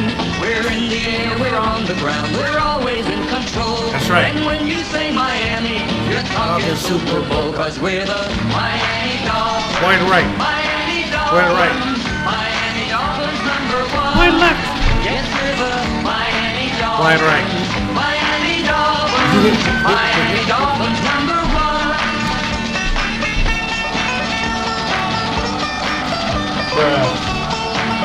No, Dolphins are the best, bro.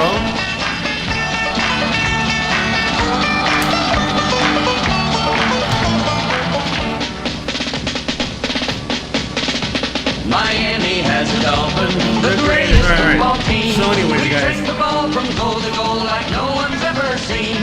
We're in Enough of that. Enough of that. All right. Get some Slavic hard bass. Some real music, right?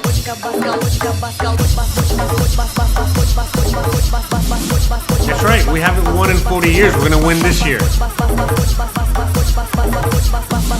Actually, 50 years. 50 years. We haven't won in 50 fucking years. At this point, it's been 50 years. 1972. So 50 fucking years.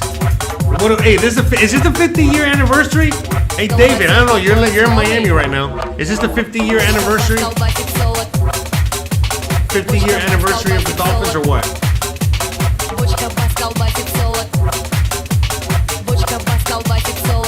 I mean, what a way to celebrate 50 years, right? With the fucking Super Bowl, baby. Hell yeah.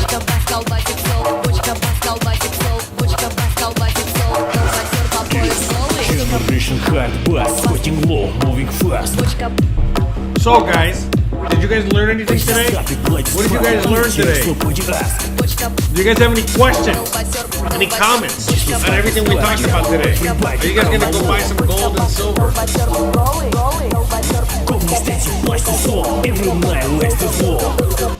You're gonna educate yourself on Bitcoin and cryptocurrency. You're gonna educate yourself on money and stuff. I am everywhere. Dolphins, baby. Stamping fingers up, bass louder than the clap. Do not let the music stop. Stomping to the bassline drop. Careful, dolphins rape people. Don't get raped by a dolphin out there. Punk Republicans. Oh, this guy's from Key West. Look at this guy. We got Daniel out there, fucking Floridian to the max. Fucking Tampa, fucking shouting out this guy. This guy knows a lot about the fucking what's going on up there. So are you in Key West right now? Daniel out there in Key West. Shout out to him.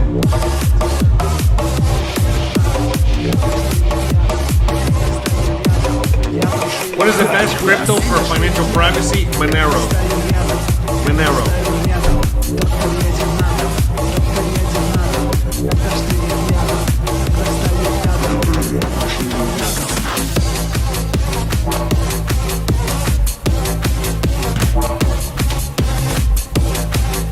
Monero is like the Bitcoin. Monero is like the Bitcoin of privacy coins.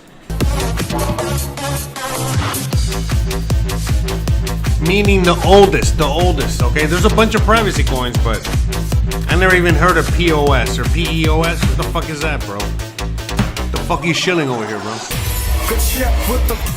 No, that's like some Bills coin. Some Bills coin, bro. Don't be buying into that shit. Helium. What the fuck, bro? What the fuck is a helium? Ay, ay, ay. Ay, ay, ay.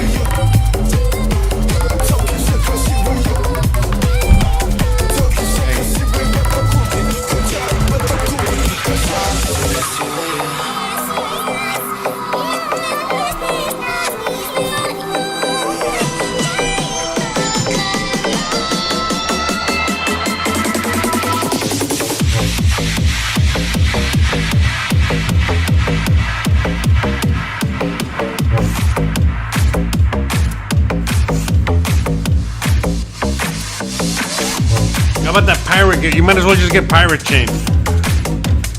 The hell out of here with that shit.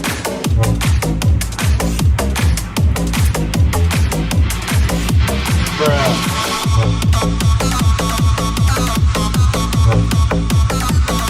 I hate ETH. I hate ETH. I hope Pulse Chain takes it out. I hope. Oh, you know what? This is a good time to talk about that. You know, I hope Pulse Chain takes it out, bro. You fucking kidding me? I am not a Richard Hart fan per se. I really don't give a crap about Hex. I don't give a crap about anything he's doing per se. Up until, you know, someone explained to me what Pulse was gonna do, and I was like, oh really? Is that what he's trying to do? And so I'm all aboard, and I hope he pulls it off. I hope that Pulse, you know, does what it says it does, which is gonna copy ETH and make everything on ETH all of a sudden work on Pulse, and all of a sudden Pulse, you know, making everything now really cheap and very quick and very stable, and taking all that middleman shit out of it, and then kind of like eliminating ETH and the use for ETH, because why would you use ETH if you just couldn't go to Pulse, you know, which is the complete copy of ETH, and just do all your stuff out there? Because the thing is that ETH is too centralized, and you know, it's just, think about it, you know what I mean? If you got your, you know, Tether or your USD coin or whatever the hell you got, you know, or whatever other cryptocurrency, or, you know, your how do I say this, your NFTs or whatever the hell you have, and it's on you know, ETH, and you need to move it, you know, during the worst of times, it's going to cost you like $7 million to move something, you know, because of the fees and because of the, you know, all this other stuff, and it's going to take so long, and it's going to, you know, you need things to be quick, you need things to be cheap, you need things to be, you know, useful, and that goes for smart contracts, it goes for everything and anything, and that's why ETH is a huge failure, because of how that works. So Pulse, according to what he says, is going to just, copy that and replace that. And so therefore, copy ETH and then just, just make it very, very cheap. Just think about it like, I guess like what DogeCoin does or something, or what Litecoin did or whatever. We'll see. We'll see what happens, I think it'll be pretty awesome, and we'll see. Hexcoin, what do I think about Hexcoin? Look, I don't know. The Hexcoin, he is taking advantage of people that want to take advantage of other people. So basically, there's people out there that, more than happy to, bet their money in the crypto market and, take money from suckers. And basically, that's what he created with the Hex situation. And the only people that are losing money are all the greediest of greedies, or the people that I don't know too much about that. But I think, like I said, Pulse, could take out ETH, and we'll see. ETH, let's see. Lodex says ETH merge was a joke, correct? Pulse is a joke. We'll see. Right now it is, until we see an actual thing come out. And to centralize, move to POS, proof of stake. Yeah, and DPO. Yeah, so yeah, ETH is piece of shit. That's what it is. Piece of shit. POS is piece of shit. So, anyways, I've never been a fan of ETH, and I'm less of a fan of ETH as each day goes on. And all Pulse would do would just replace ETH with a much better product. But look, at the end of the day, I'm not a fan of either one. I think that, it's the same as like I'm not a huge fan of Bitcoin per se, but I'm a fan of the technology behind all this. And, because of this technology, people have been able to create other magical, awesome things like Monero and other coins out there. Other, again, I don't know, Cardano, I don't know, whatever. Other, EOS used to be good. I don't know what EOS is now. I know there's fanboys for EOS, but, I don't know. Whatever. There's other solutions. Look, right now we're at the beginning of, like in the 90s with the internet. Remember when back, I don't know, for anyone that's old enough to remember, you remember back then that we had Internet Explorer, we had, how do I say this, Netscape, we had like a bunch of web browsers, and eventually I think Internet Explorer won out. We had a bunch of, what is it, like competitors, to a lot of things early on. And at the end of the day, something like, especially like competitors for like money online. And at the end of the day, PayPal was the one that won out. And that could go on and on. So we don't know what's going to really happen and who's going to win out. It's going to be very interesting, and it's going to be a fun ride to watch this whole thing play out. Bitcoin is definitely going to be around for a long time, because it's going to be like gold, I think. I think people are going to want to, they're going to be value in people knowing, hey, look, this is how much I got. I got 15 Bitcoin, and look, you can check out this Bitcoin address. This is my Bitcoin address, and this is where it's at, and I can prove it. I can prove my wealth, yada, yada, yada. Like having a gold chain, Lamborghini, mansion, whatever, So I think, there's going to be a place for that. Same as there's going to be a place for, other things like Monero. We need a privacy coin. A lot of people thought that that's what Bitcoin was. Privacy coin meaning, a coin that's like the dollar, like a paper currency, a currency, so, or gold or silver, something that we can move around in private. You know what I mean? Like if I'm doing a cash transaction, nobody knows about that transaction, and so on and so forth. So, we'll see. You know what I mean? Like, we're going to see what's going to happen with all these cryptocurrencies, all these crypto projects, all this brand new future, NFTs.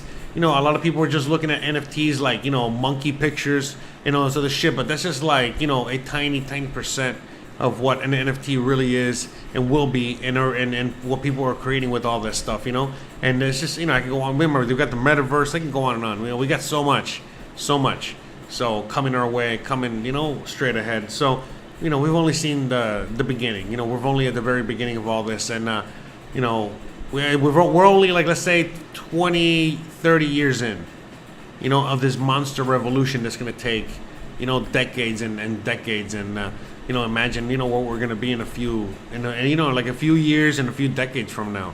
So think about where we were in the 90s, early 2000s, just 10 years ago, and so on and so forth, So let's not forget, like 20 years ago, we didn't even have smartphones.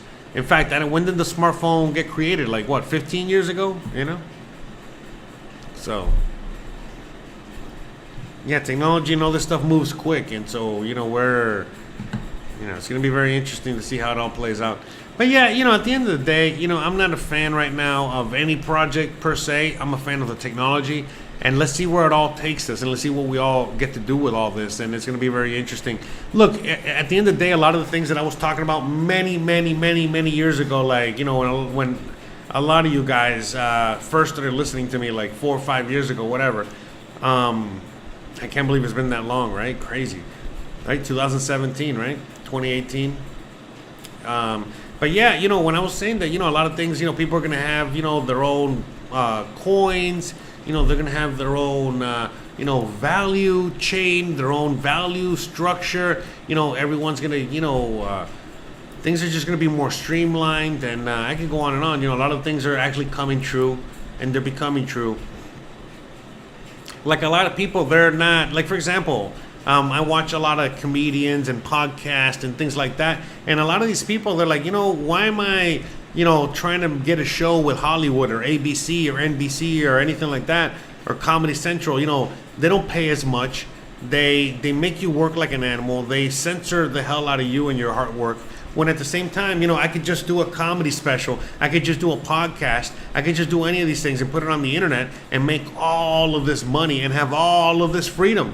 And that's just like, people are starting to figure that out now. I've been talking about this for a long time. And, and I can go on and on. There's just so many things. And it's, people are going to create their own value. And eventually, right now, people are just using the dollar and the currencies that we have, and all this other stuff. But, when the shit hits the fan, all this other stuff is still going to happen. The rest of the world is still going to continue going on. And so people are just going to be like, well, fuck it. I just make my own currency. I just make my own this, my own that. Well, I don't know. We're going to figure it out. We'll see. It's going to be fun to see it all play out and materialize. But people are going to have their own, value, and they're going to be able to create their own value. And it's going to be really, really, really cool. And we're going to see how, this all plays out. So let me see. Daniel says, get a copy of Resistant Operation Concept. Let me see. Comedy, No Rules. That's right. iPhone came out 2008. That's crazy. Yeah. But anyways. Yeah, and so, the whole thing with like, a comedy coin, a dental coin, that's not really how it's going to work, man. I think people are just going to be able to create their own coin, their own value, their own value system, their own whatever that is, and they're going to roll that out. And this technology, this cryptocurrency, coupled with all the other technology that we have right now on the internet. Look, and we never really thought how the internet, back in the day when we first had the internet, and people were like, oh, this is the internet, 1995, and, all that shit. People never thought in a million years that we would be using that same internet to call for an Uber, to reserve a hotel, to order a pizza without ever talking to anybody, and to do what we're doing right now, like live streaming, talking to each other, live, on air, where everybody has their own voice. And I think things are pretty decentralized already, and they're only going to get more decentralized, believe it or not. Think about it. We are already decentralized, and we're just go to certain centralized platforms to spread our message and decentralize further. You follow? You know what I mean? So, yeah, right now, like a comedian, for example, they'll be like, yeah, I'll be on Netflix, but I want as many people as humanly possible to watch my comedy special, so I'll just put it on for free on YouTube or some shit like that. You know what I mean? And make more money. Get more exposure. And, I can go on and on. There's so many things. The future is very bright when it comes to a lot of this stuff. And I think that the more that the world, the shit hits the fan. Did I get your tip? Did you send me a tip? I don't know. I did not get a tip. Oh, I got $20. $20, hells to the yeah from Mr. Lodek. Thanks. I appreciate that. Look, how about this? If the Bills win, I'll give you the $20 back. How's that? Shout out to you. Thank you. Thanks for the $20. Appreciate it. Got the 20 bucks out here. 20 bucks. You know, he wants me to root for Buffalo. You're gonna root for the Buffalo Wings. Thanks, sir. Appreciate it. Thank you very much, sir. But yeah, man, you know, I've said this, I've been talking about this for years, and like to see it all kind of play out and develop and happen, you know, in front of our eyes is pretty cool. And look, I didn't really, when I was talking about this like 4 years ago, and even thinking about it even further behind, I never thought that we would be where we are right now. And you know, where, for example, you know, so many like big name, you know, artists are out there doing their own thing. Like a lot of people are shooting movies on iPhones or really, really cheap cameras. And remember, I'm like a camera nerd, so I follow all that stuff, and I see how many people are able to make magic. You know, before, you know, making a movie, you know, you used to have have a whole production crew. You used to have to go to Hollywood. I can go on and on. It's like, it was like so expensive, and it was only available to a tiny group of people. But nowadays, you know, anyone can make a movie and go to Sundance, and they can all do it like on an iPhone or on some really cheap cameras. I mean, expensive cameras, but you know what I mean. Just cheap in comparison to like cameras, you know. And a lot of this editing stuff is like, what is it? Editing software and all this stuff is either free or very cheap for people to access in comparison to what, you know, a lot of this stuff was before. And so a lot of people can actually make professional Hollywood movies, you know, on their couch at their home, you know, and I could go on and on, man. You know, am I live streaming during the game? Oh, not the Buffalo game, I don't think. No, I don't know. Do you want to? No, I want to watch the fucking game, man. No, actually, the wife, you know, we had like some family thing that we had to get to, and I was like, I can't miss this game. Maybe next weekend. You know, can we do it on Saturday? You know, so we're gonna do something next week, you know, with yeah. I was like, no, I'm not missing this Sunday, man. Get the fuck out of here with that shit. I mean, we can go, but we gotta be back by, you know, by fucking 11:30. You know. So, anyways, whatever. So it's all good. It's all good. But yeah. I can't wait for the game. It's gonna be awesome. But in my live stream, I don't know, man. I want to enjoy the game. You know, I want to get fucked up. You know, if we lose, get more fucked up. If we win, get more fucked up. But maybe I'll live stream later that night. Maybe I'll live stream Sunday night. Maybe we'll do that. Maybe we'll live stream Sunday night while we're watching the Sunday night game or some shit like that. But not during the game. I want to watch the game. Don't you want to watch the game? Dude, you already know it's going to be a fucking great game, man. So, yeah, no way. So, yeah, we'll see. But shout out to you, brother. Shout out to everybody out there. Yeah, man. I'm not gonna lie. I was thinking about ending the live stream already. I'm already kind of, you know, getting tired out here. But since, you know, I got the nice $20 donation, we're gonna keep it going at least another 20 minutes. All right. Let's play a little music in the background. Running on fumes out here.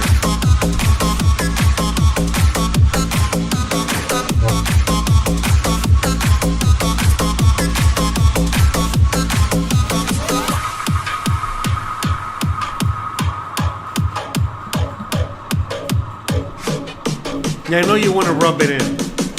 I want to rub it in too, trust me. It'll be the special Dolphins live stream. Win or lose.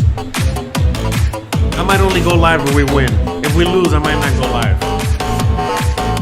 So, for those out there that want me to go live, you know, just root for the Dolphins, right? Because if I lose, I'm probably not going to go live. If I win, I will go live. How much for another hour? Fuck, man.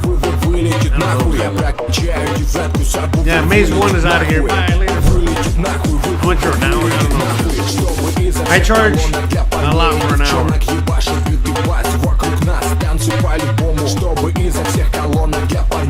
charge a lot for an hour.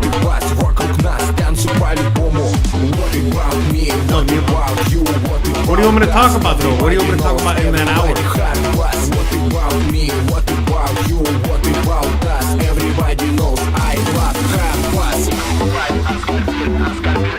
Yeah, right? That DJ, I love this guy. This guy's really good. He does live streams. Yeah,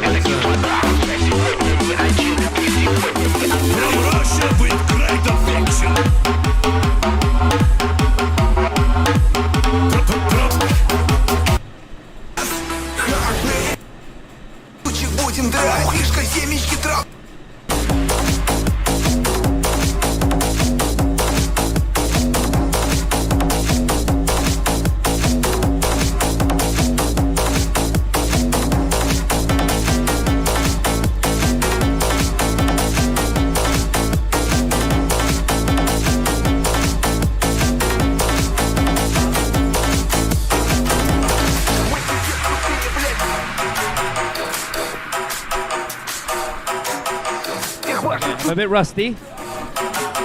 We'll get there.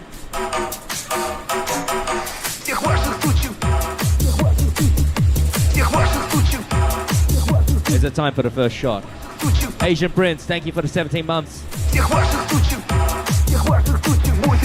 Мы пиздец крутые, блядь, всех ваших сучек будем драть. Фишка, семечки, трава и харбасан, блядь, мана. Тут под тяжелые басы пиздата тусят пацаны. Водки, пидор, наливай, всем пиздец, мы суперфлай.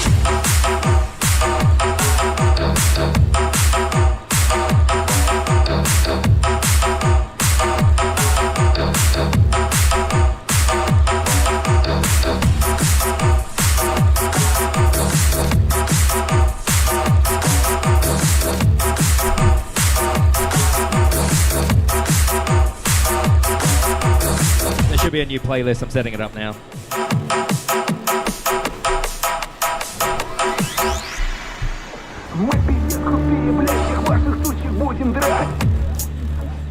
Yeah, so I think that's pretty cool. You know that he gets, you know, he's live streaming. Wow, you know, he's DJing and doing. That's pretty cool. If I could DJ, I'd be doing the same thing.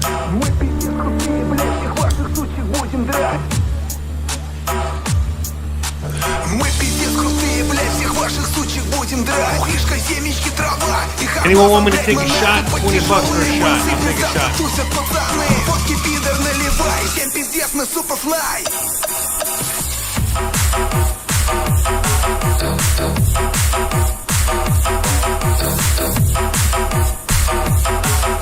But yeah, the show's running its course already. As you can see, everybody's leaving. Everybody's saying good night, night, night. We're winding down. Anyone want me to take a nightcap? Let me know.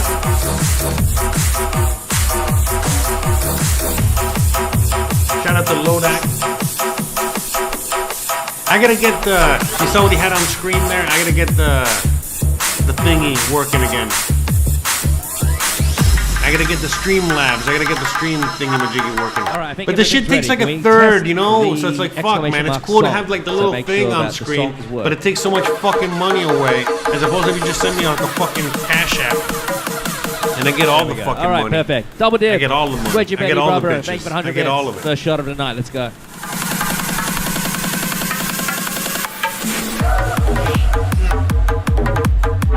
Shout out to everybody out there.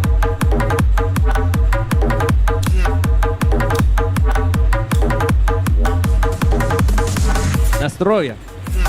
By the way, I'm gonna get back to cooking again soon. For anyone that loves my cooking content, I'm gonna get back to doing that soon. You know, everything's kind of getting back to normal again, so we're gonna get back to that. You know, so shout out to that. Drink.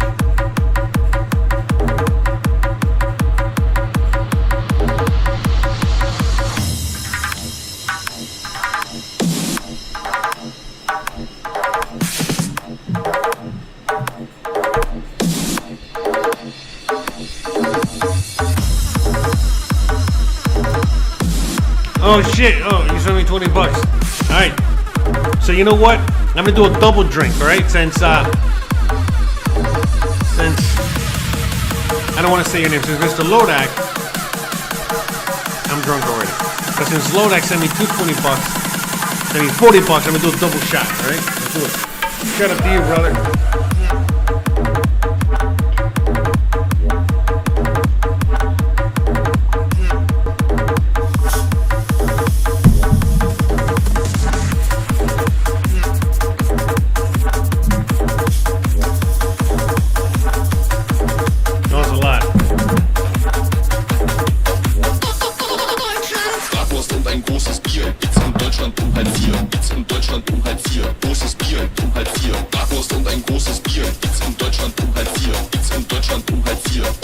Under, thank you for 100 bits. Here's my contribution to the cheers.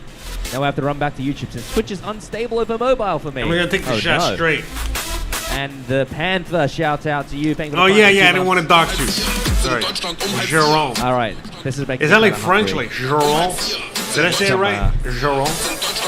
Salami. Or is it Jerome? Jerome? Or is it Jerome? Is it the number one? Jerome? Or Jerome?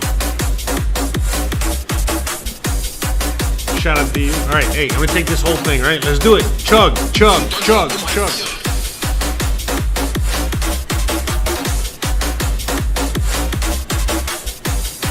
delicious. You ever just like buy a pack of salami for sandwiches and just eat it? Oh, what the fuck? Oh my god.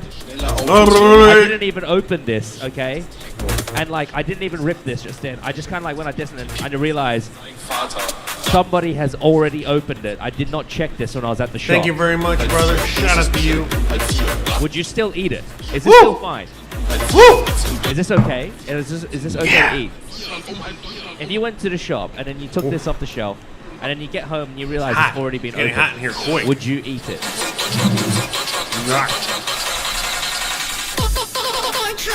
Shut up, Fox. Shut up to you. Well, we were doing a proper show earlier, but now we're just getting fucked up.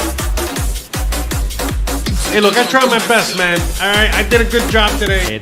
A lot of people out there, they're like, you know, hey, make a good show, you know, educate us again. We need your help. And I'm like, all right, I did it. I did as much as I could. I'm only one man, so I did a pretty good show earlier today. I think I did a pretty good show, so now that's it. It's time to get fucked up and let's have some fun. Sure, you try to make me vomit. Right, no, don't do that, bro. Too busy trying to think about my salami. Okay, I'm gonna eat the one from the back. Don't do that. I'm flipping it around. Okay, fine. Okay, this one should be okay, right? But I mean, you're welcome to try. I don't think you can.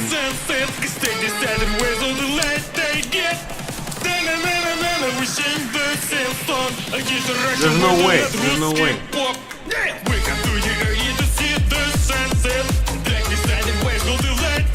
I just finished the fucking. I just opened this bottle today, and I started. Look, there's so much of a dent I put in the fucking bottle already. That's not bad. But I finished one of these bottles with my fucking friend the other day. So, but yeah, if you wanna, more welcome to try. J3BPIS, right? I do have You're more the welcome to Serato try. now playing extension. It should be up there, but I don't know if it's $20 working a right shot.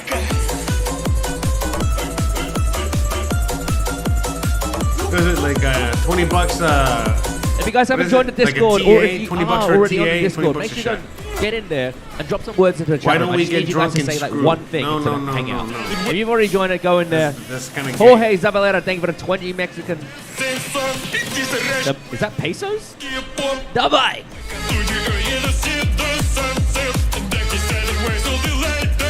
Where is my woman? She's in the other room. Sparking it up. That's right. Spark it up. Go into the chat room. Just say anything. Just like type The wife wants no. The wife wants no part of this. I just need people to talk in the chat room. I just have an issue with Discord. She drinks some. She drinks And some. then if you go into the giveaway channel, I can let you win this. One person will win this at the end of the week. I'll send this to your house. And I'll engrave your name Who's on trash? the Who's with trash? the laser, Mitch? just like I engraved Adidas. But anyway, shout out to Jerome for the $20, and shout out to Jeron for the other $20. Shout out to both of you guys. Oh wait, am I seeing double? What's going on here? Bruh.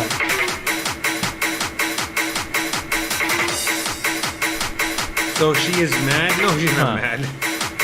Okay, no, so I I'm have just cheese I'm doing here. the show. Now She's I had this the other. not I doing had the this show. last time She at wants a nothing really to do. nice bar, and they had $40 blue if she takes a cheese olive shot on stream. in a martini. Get and out it was of supposed to here. one You want me shot to it call her? All right, hold on. the, Hold on. with the martini. And a martini All right, was a if vodka you- martini. hold on, let me- And a martini is basically $40. just straight vodka with a bit of All right, vermouth. And you shot it, and you have the blue cheese, and you eat it at the same time. What would it be like with a bit of cheddar cheese and a shot of vodka? The horrible food ideas have already begun. Don't you? Do you miss this? Do you miss this? Is this something that you miss from this stream? Seriously, because we used to do this shit all of the time. It was all about the stupid food shit that we did on the channel, plus vodka. Do you miss it? I know you guys miss it. I don't. She's gonna do it. She's gonna do it for the $40. Here's the cheese, you see? Delicious cheese. Yeah, she's gonna go do it. Gizmo, I don't know, he's over there somewhere. This doesn't look good. Look, I'm gonna give her the money. It feels as if the vodka is slightly melting the cheese. Alright, so I'm gonna give her the money cash. Alright, how's that? I'm gonna give her the money cash. Shot Jay. Hey, there she is. She's like, what's going on over here, you see?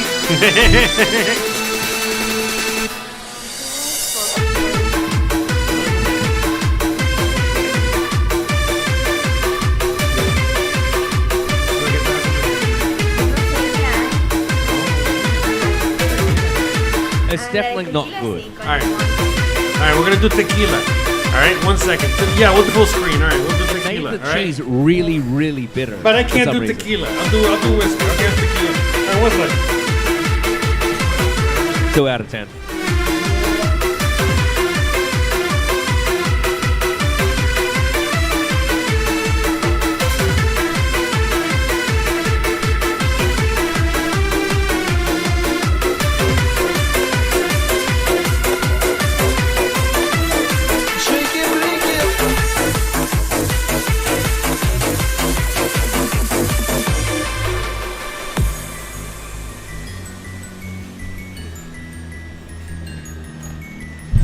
All right, look. So we got this.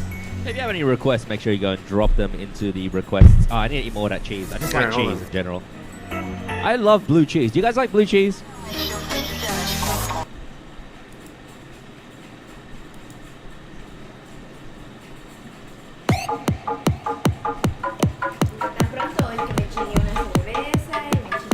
Hey, but how do we open this? ¿Cómo se abre esto? Oh, okay. I see how it is. Alright, I broke it here.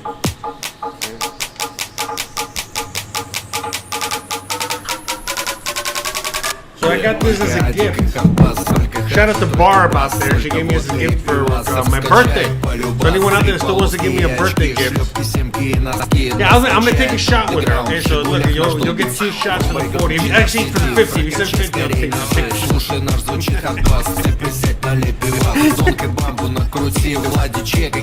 No worm in this. No worm. No worm.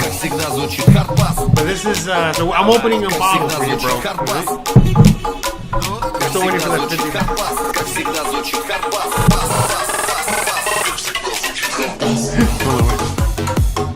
Bruh. Oh, I'm already so fucked up. I might take a shot. I think I'm gonna take a shot. I gotta try this. I'm gonna try this.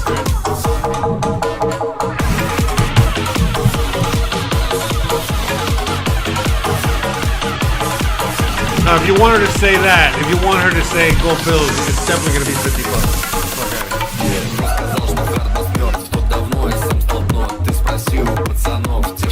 We're gonna take out the Big Mac.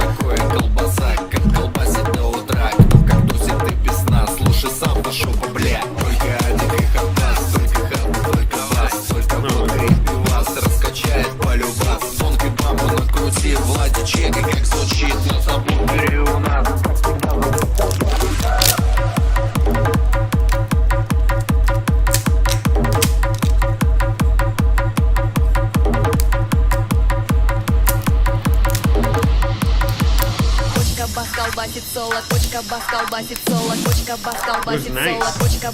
Feels like Christmas there.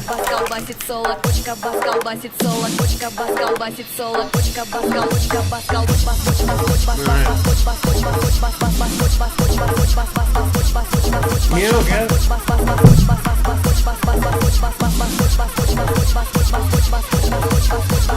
Oh, we're waiting on the money, man. We're waiting on the deposit. What's going on? She says, "Where's no money, no drinking?" She said. Oh, trae un vaso para llenarte ahí. Sí, para el shot.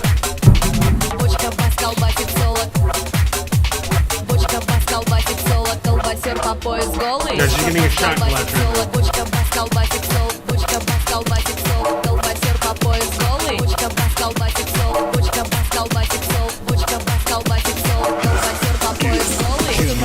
hard bass, sweating low, moving fast. Oh, too bad. It's too late. You said 50 bucks. I'm waiting for that. We're waiting for it. No 50 bucks, no drinking.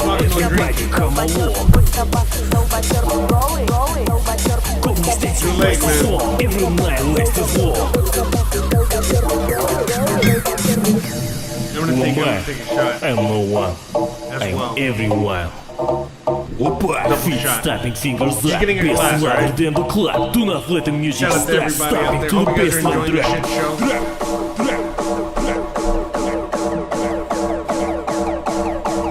Feet stopping fingers up, bass louder than the clap. Volume high cannot drop. One minute we drink is the US banker. We have super banker. Fuck.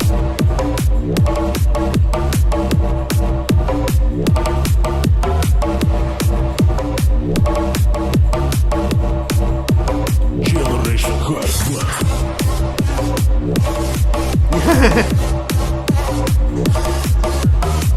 No, this 40 is fine. Don't listen to my drunk ass. 40 is plenty, bro. That's enough. Trust me. Don't worry about it. I got it right here. Cash. I'm gonna give my cash, alright? I appreciate it. I'm just fucking around. I'm drunk. Don't listen to me.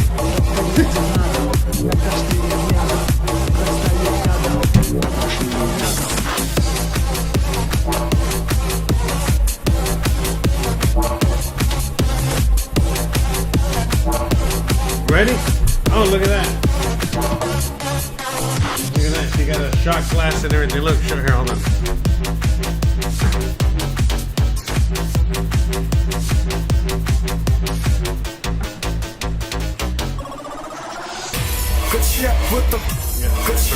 ¿Tanto para ti?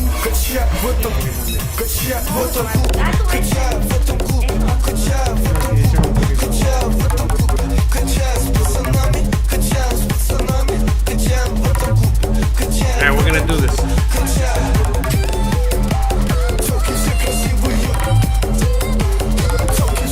Alright, we're both gonna take a shot, alright? Oh, here. It's actually 35. I'll give her the 5 later. Look, she's like, well, no, I don't have it. Oh, yeah. So I'm missing $2, right? 50 cents. Oh, there we go. Okay. Yeah, cash, we got it. No, say thank you. Okay. Oh, and they say bills suck. Bills suck. Why? No, porque él le quitó. Me acaba de dar dinero. Okay, these bills. Yeah, I like the bills. And I hope they pay the bill. Okay, no, porque es el equipo del que va a jugar contra los dos en este week. Dilo. Bills, I hope Bills beat the Dolphins. Alright, look. Alright, so she hopes the Bills beat the Dolphins there. I'll make sure.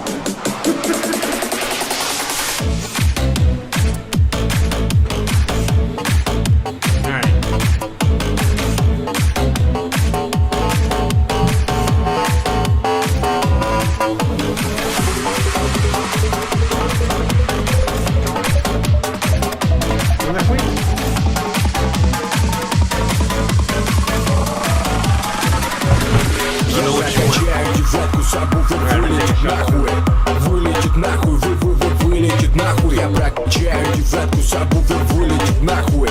Вылетит нахуй, вылетит нахуй. Чтобы изо всех колонок для парней и девчонок ебашит битый бас вокруг нас, танцы по-любому. Чтобы изо всех колонок для парней и девчонок ебашит битый бас вокруг нас, танцы по-любому. What about me, what about you, what about us? Everybody knows, the last thing you would do is drink this shit, man. Anyways, thank you for the 40 bucks. Thank you for the 80 bucks. Shout out to you. Fuck yeah. I'm hoping this gets that. I don't know, oh, she goes, why do you say that she's pregnant? Is he calling her fat? She goes, is he calling her fat?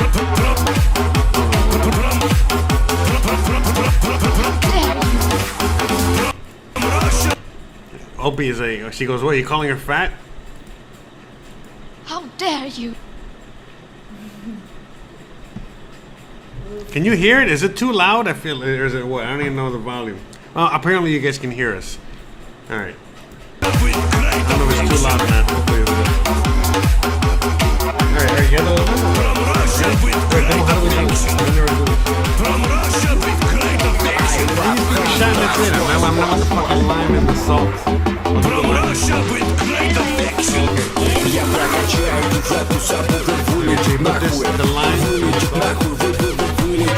Я прокачаю Лора says he wants to make you throw up.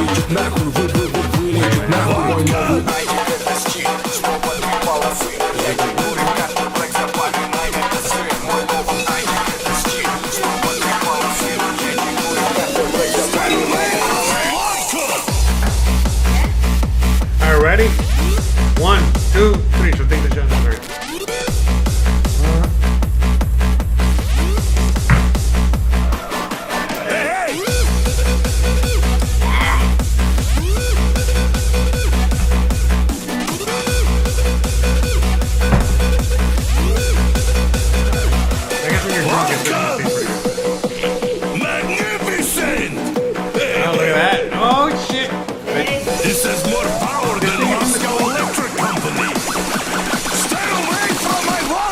No, actually, I don't owe you anything. That's from the processing fee.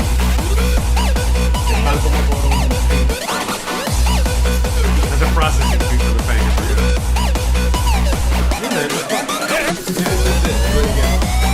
No sabe. Así que toma, güey, o sea. There she goes, that's how you drink it. Man, she's fucking Mexican. What the fuck? What do you know? You're from Utah. What do you drink in Utah anyway?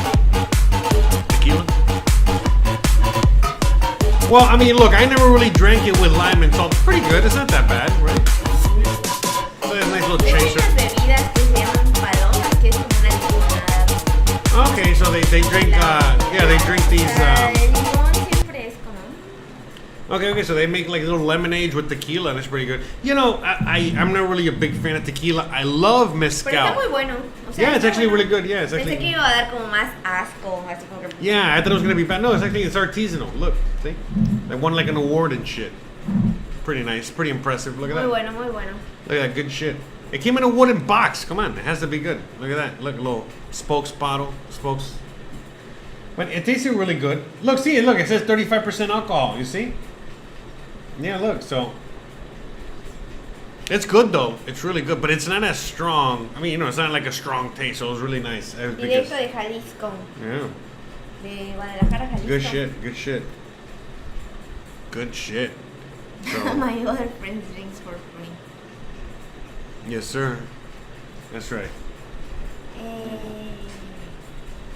Bueno, adiós. All right, so you out of here? All right, bye. Oh, look, Gizmo. Hold on. Look. You guys want to see Gizmo? Hold on, the thing can't. Can you see him there? Gizmo, oh yeah. He went under the table. Oh, there, hold on. Where is he? Sí, aquí estamos, cuenta conmigo. Soy muy borracho. Gizmo. Oye.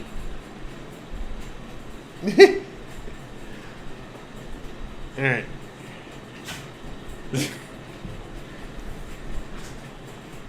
Gizmo shot. That's Gizmo there. All right. Bye. Bye, Gizmo.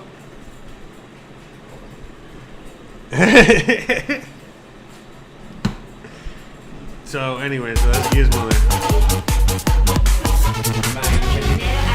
Gracias por becar. Say thank you.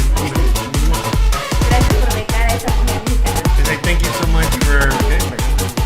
No tienes una beca para. Oh, thanks. Oh, yeah. Thanks for the what you call it, like. Thanks for the patronage, whatever. Thanks for the patronage, you know, so you can buy art supplies. Right? Is that what you mean? Okay, thanks. No. That was pretty good. Pretty good shit. Bye. Thank you. Thank you for participating. There you go. Look at that. What a way to end the show, huh? What a way to end the show. We doing the show or what? Nah.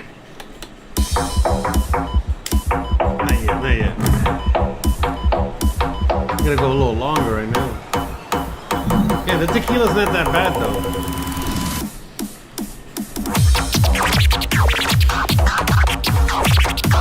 Here's the box.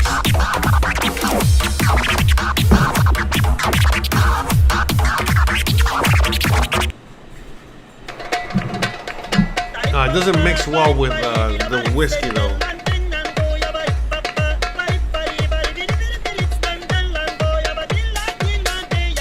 Anyway, shout out to Barb with the gift.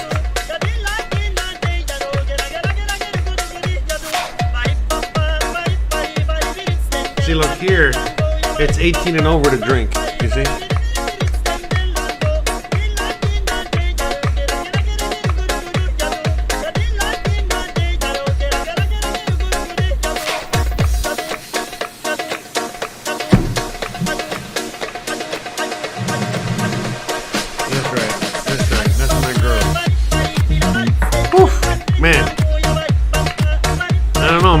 Man, what else can we do for the rest of the show, bro? I mean,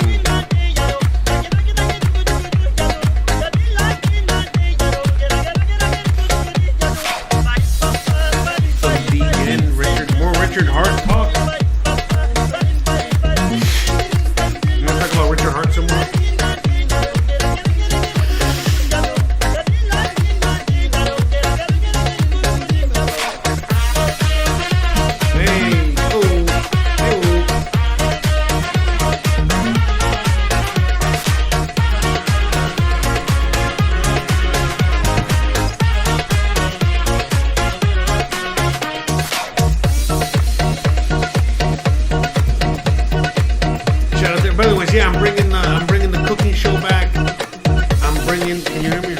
Bringing the cooking show back. You know, we're bringing this back. You know, we're doing these shows, you know, from time to time here. At least, you know, we try to do at least once a week. You know, kind of like some breaking news, you know, where we can talk about something. And then, what else are we gonna do? We do a bunch of shit. Richard Hart, man.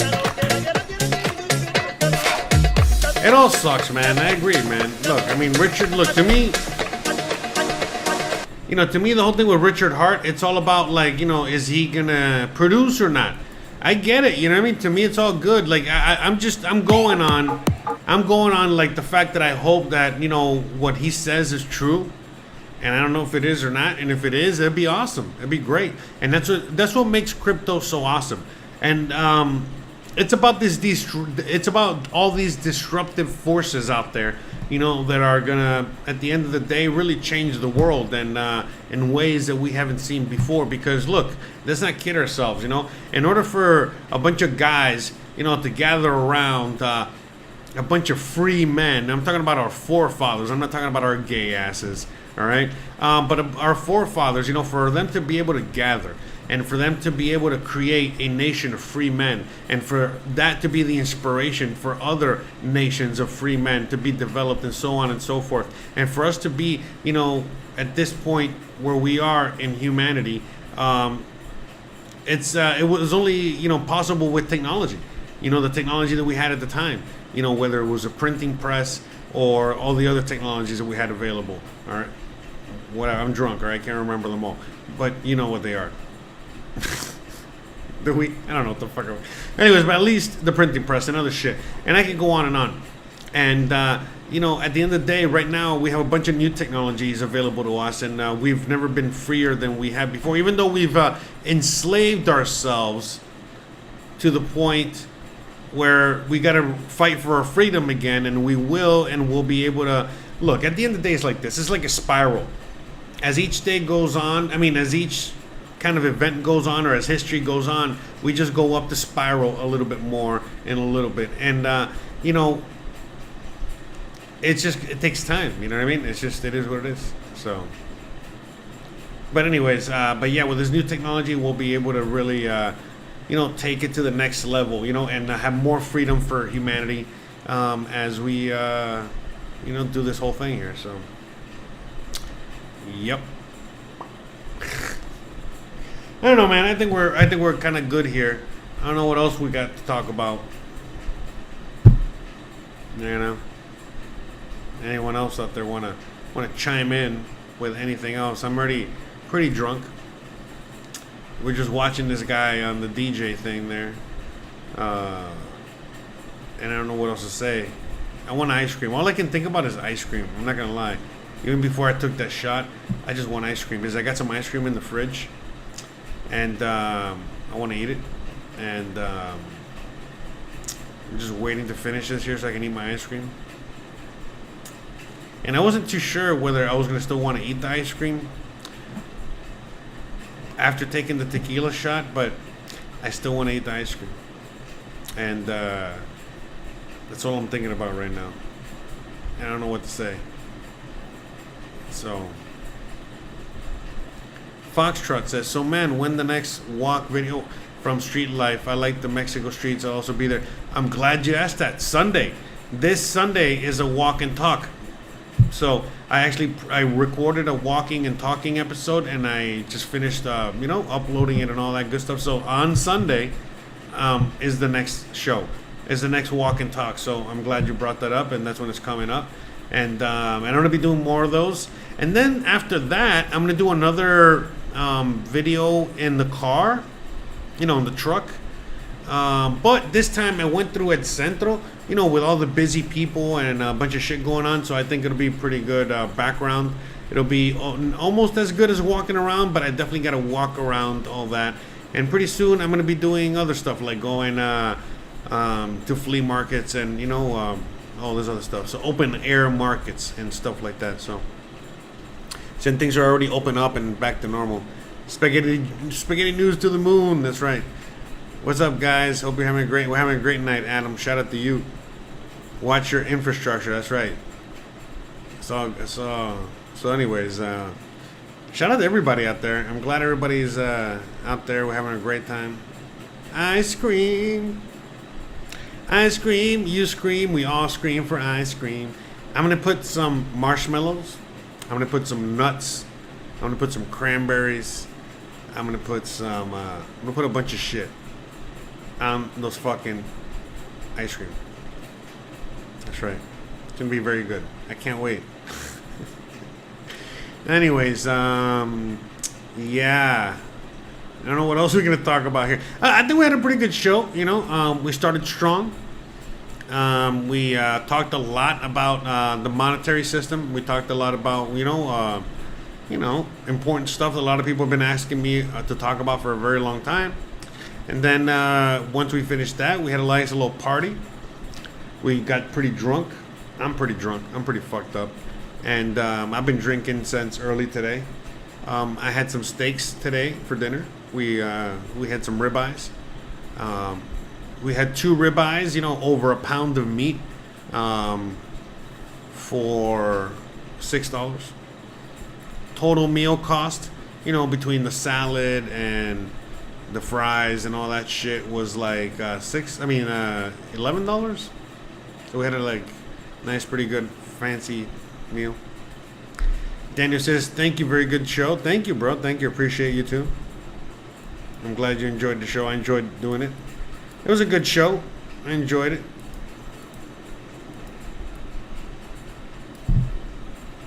What else? I did not cook the steak well done. I cooked the steak well done. It was not on purpose. No, it wasn't well done. I cooked it like medium. So, all right. Did you make a video where you show how much pieces of land in the countryside cost? Look, I've made videos showing people where you can find where all that costs, and I don't want to make videos on that because it changes all the time, and at the end of the day, I don't want to do real estate videos. I want to do videos I want to do, and you can find that on your own. I apologize, Fox Coit.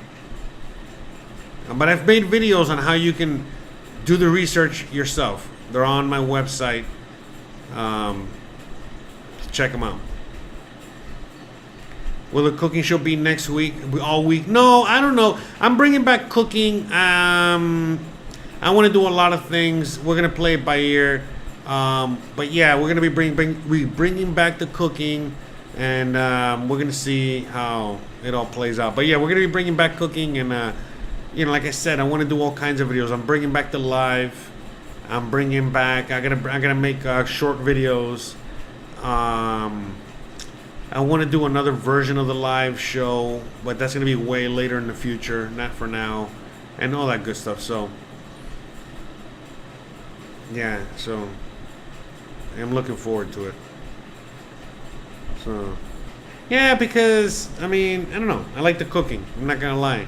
And I make these videos because I like these videos too, but, you know, the Mexico videos, I do them because they pay the bills, and I help people.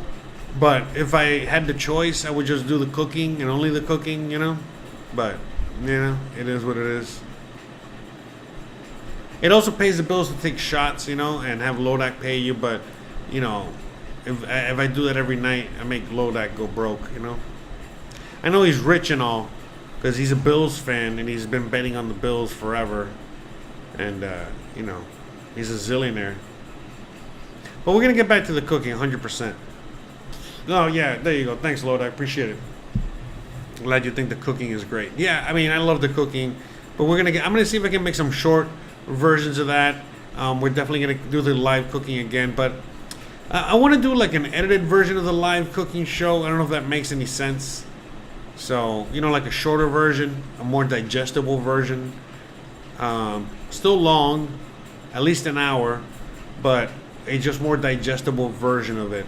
And yeah, so we're working on that, and better cameras, and definitely work on that too. So slowly but surely, we'll get there. We'll get there. You know, with all the donations I'm getting from Lodak, we'll get there sooner than later. That's for sure. Shout out to you. Shout out to you. Appreciate it. So, yeah, I don't know. Is there anything else you guys want to talk about before I head the fuck out of here and go get my ice cream? Charts and bills make money. By the way, Lodak. I'm going to be watching the game, obviously, here on my computer. It's going to be awesome. If you're around, I'll be on Discord, and we can chat, you know, like message each other on Discord, you know, while the game's going on if you want. But I don't know. I mean, we'll try talking at the beginning of the game, and we'll see what delay we have, because if one of us has too big of a delay, I don't want it to fucking be spoiler. I don't want to spoil the game for you, and you know, and vice versa. You know, no spoiler for me. But you know, but it'll be fun if you want. You know, we could trash talk and talk shit while the game's going on. So I'll be on, that's for sure. So you can just message me on Discord, private message me, and we'll go from there. It'll be fun. And I hope the Dolphins win, but I also hope the Bills win. You know. It'll be fun, you know. I'm not gonna lie. You know, the Bills have a soft heart, you know, soft place in my heart for a lot of reasons. But you know, at the end of the day, it's all Dolphins all day. So we're gonna see that. So, all right. I mean, I don't know what else to say. We got a few more minutes here. We're watching this guy dance. So this guy's an Asian guy that lives in England, and he DJs Russian music. Gotta love it. Gotta love it.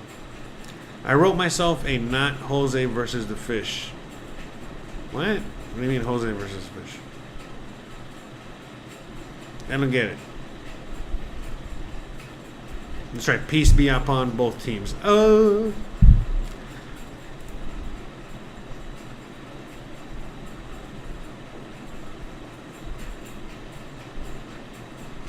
Let me see if we can do let's do one last song here before we end it.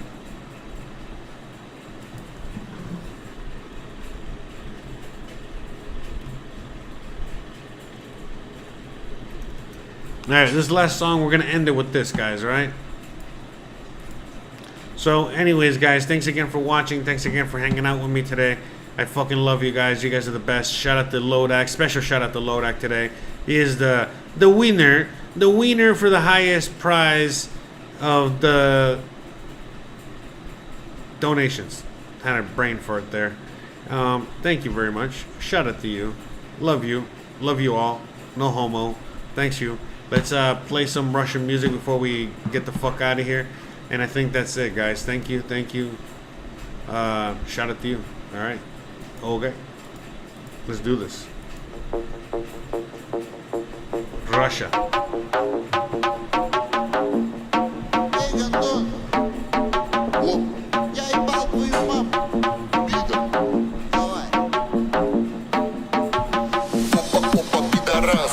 That's me in Russia. That would be me in Russia right there.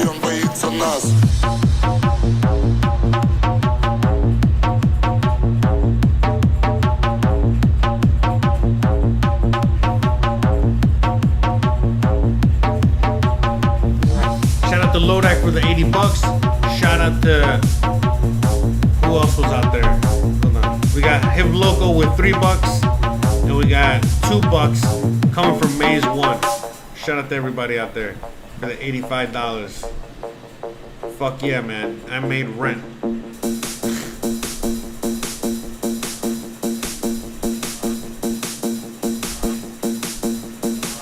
And if the Dolphins win, I'll fucking see you guys on Sunday.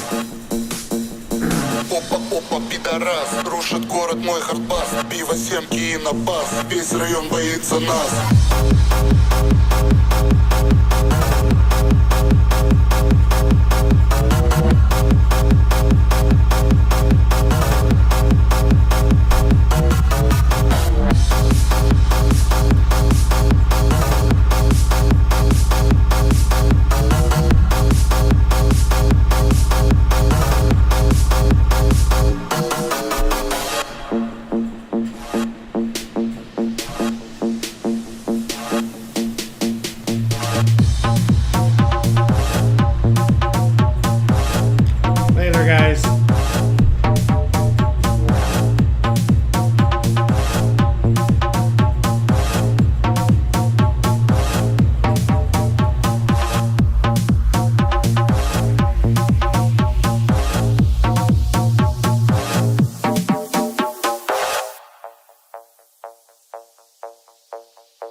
Пидорас, рушит город мой хардбас. Пиво, семки и на бас. Весь район боится нас.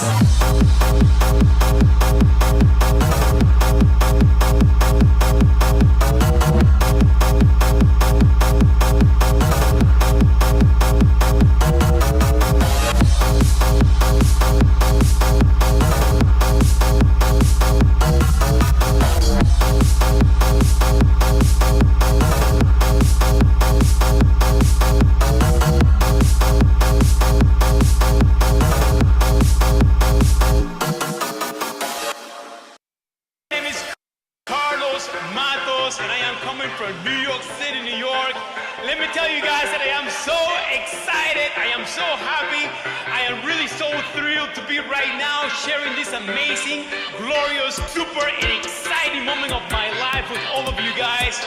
And let me tell you that we are really changing the world as we know it. This is the brown Kool-Aid. I already drank the brown Kool-Aid. Too late. Brown Kool-Aid, baby. In a green bottle.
Путин, 2, Путин, 3, Путин, Путин, Путин, раз, Путин, 2, Путин, 3, Путин, Путин, раз, Путин, 2, Путин, 3, Путин, Путин, Путин, раз, Путин, 2, Путин, 3, Путин, Путин, Путин, раз, Путин, 2, Путин, 3, Путин, Путин, Путин, раз, Путин, 2, Путин, 3, Путин, Путин, Путин, раз, Путин, раз, Путин, 2, Путин, 2, Путин, раз, Путин, раз, Путин, 2,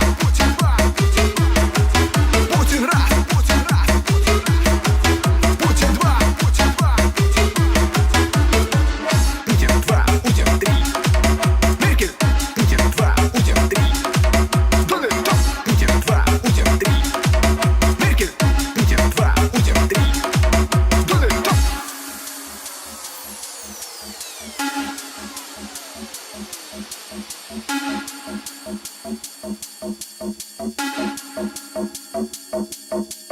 Раз, Путин, 2, Путин, 3, Путин, Путин, Путин, раз, Путин, 2, Путин, 3,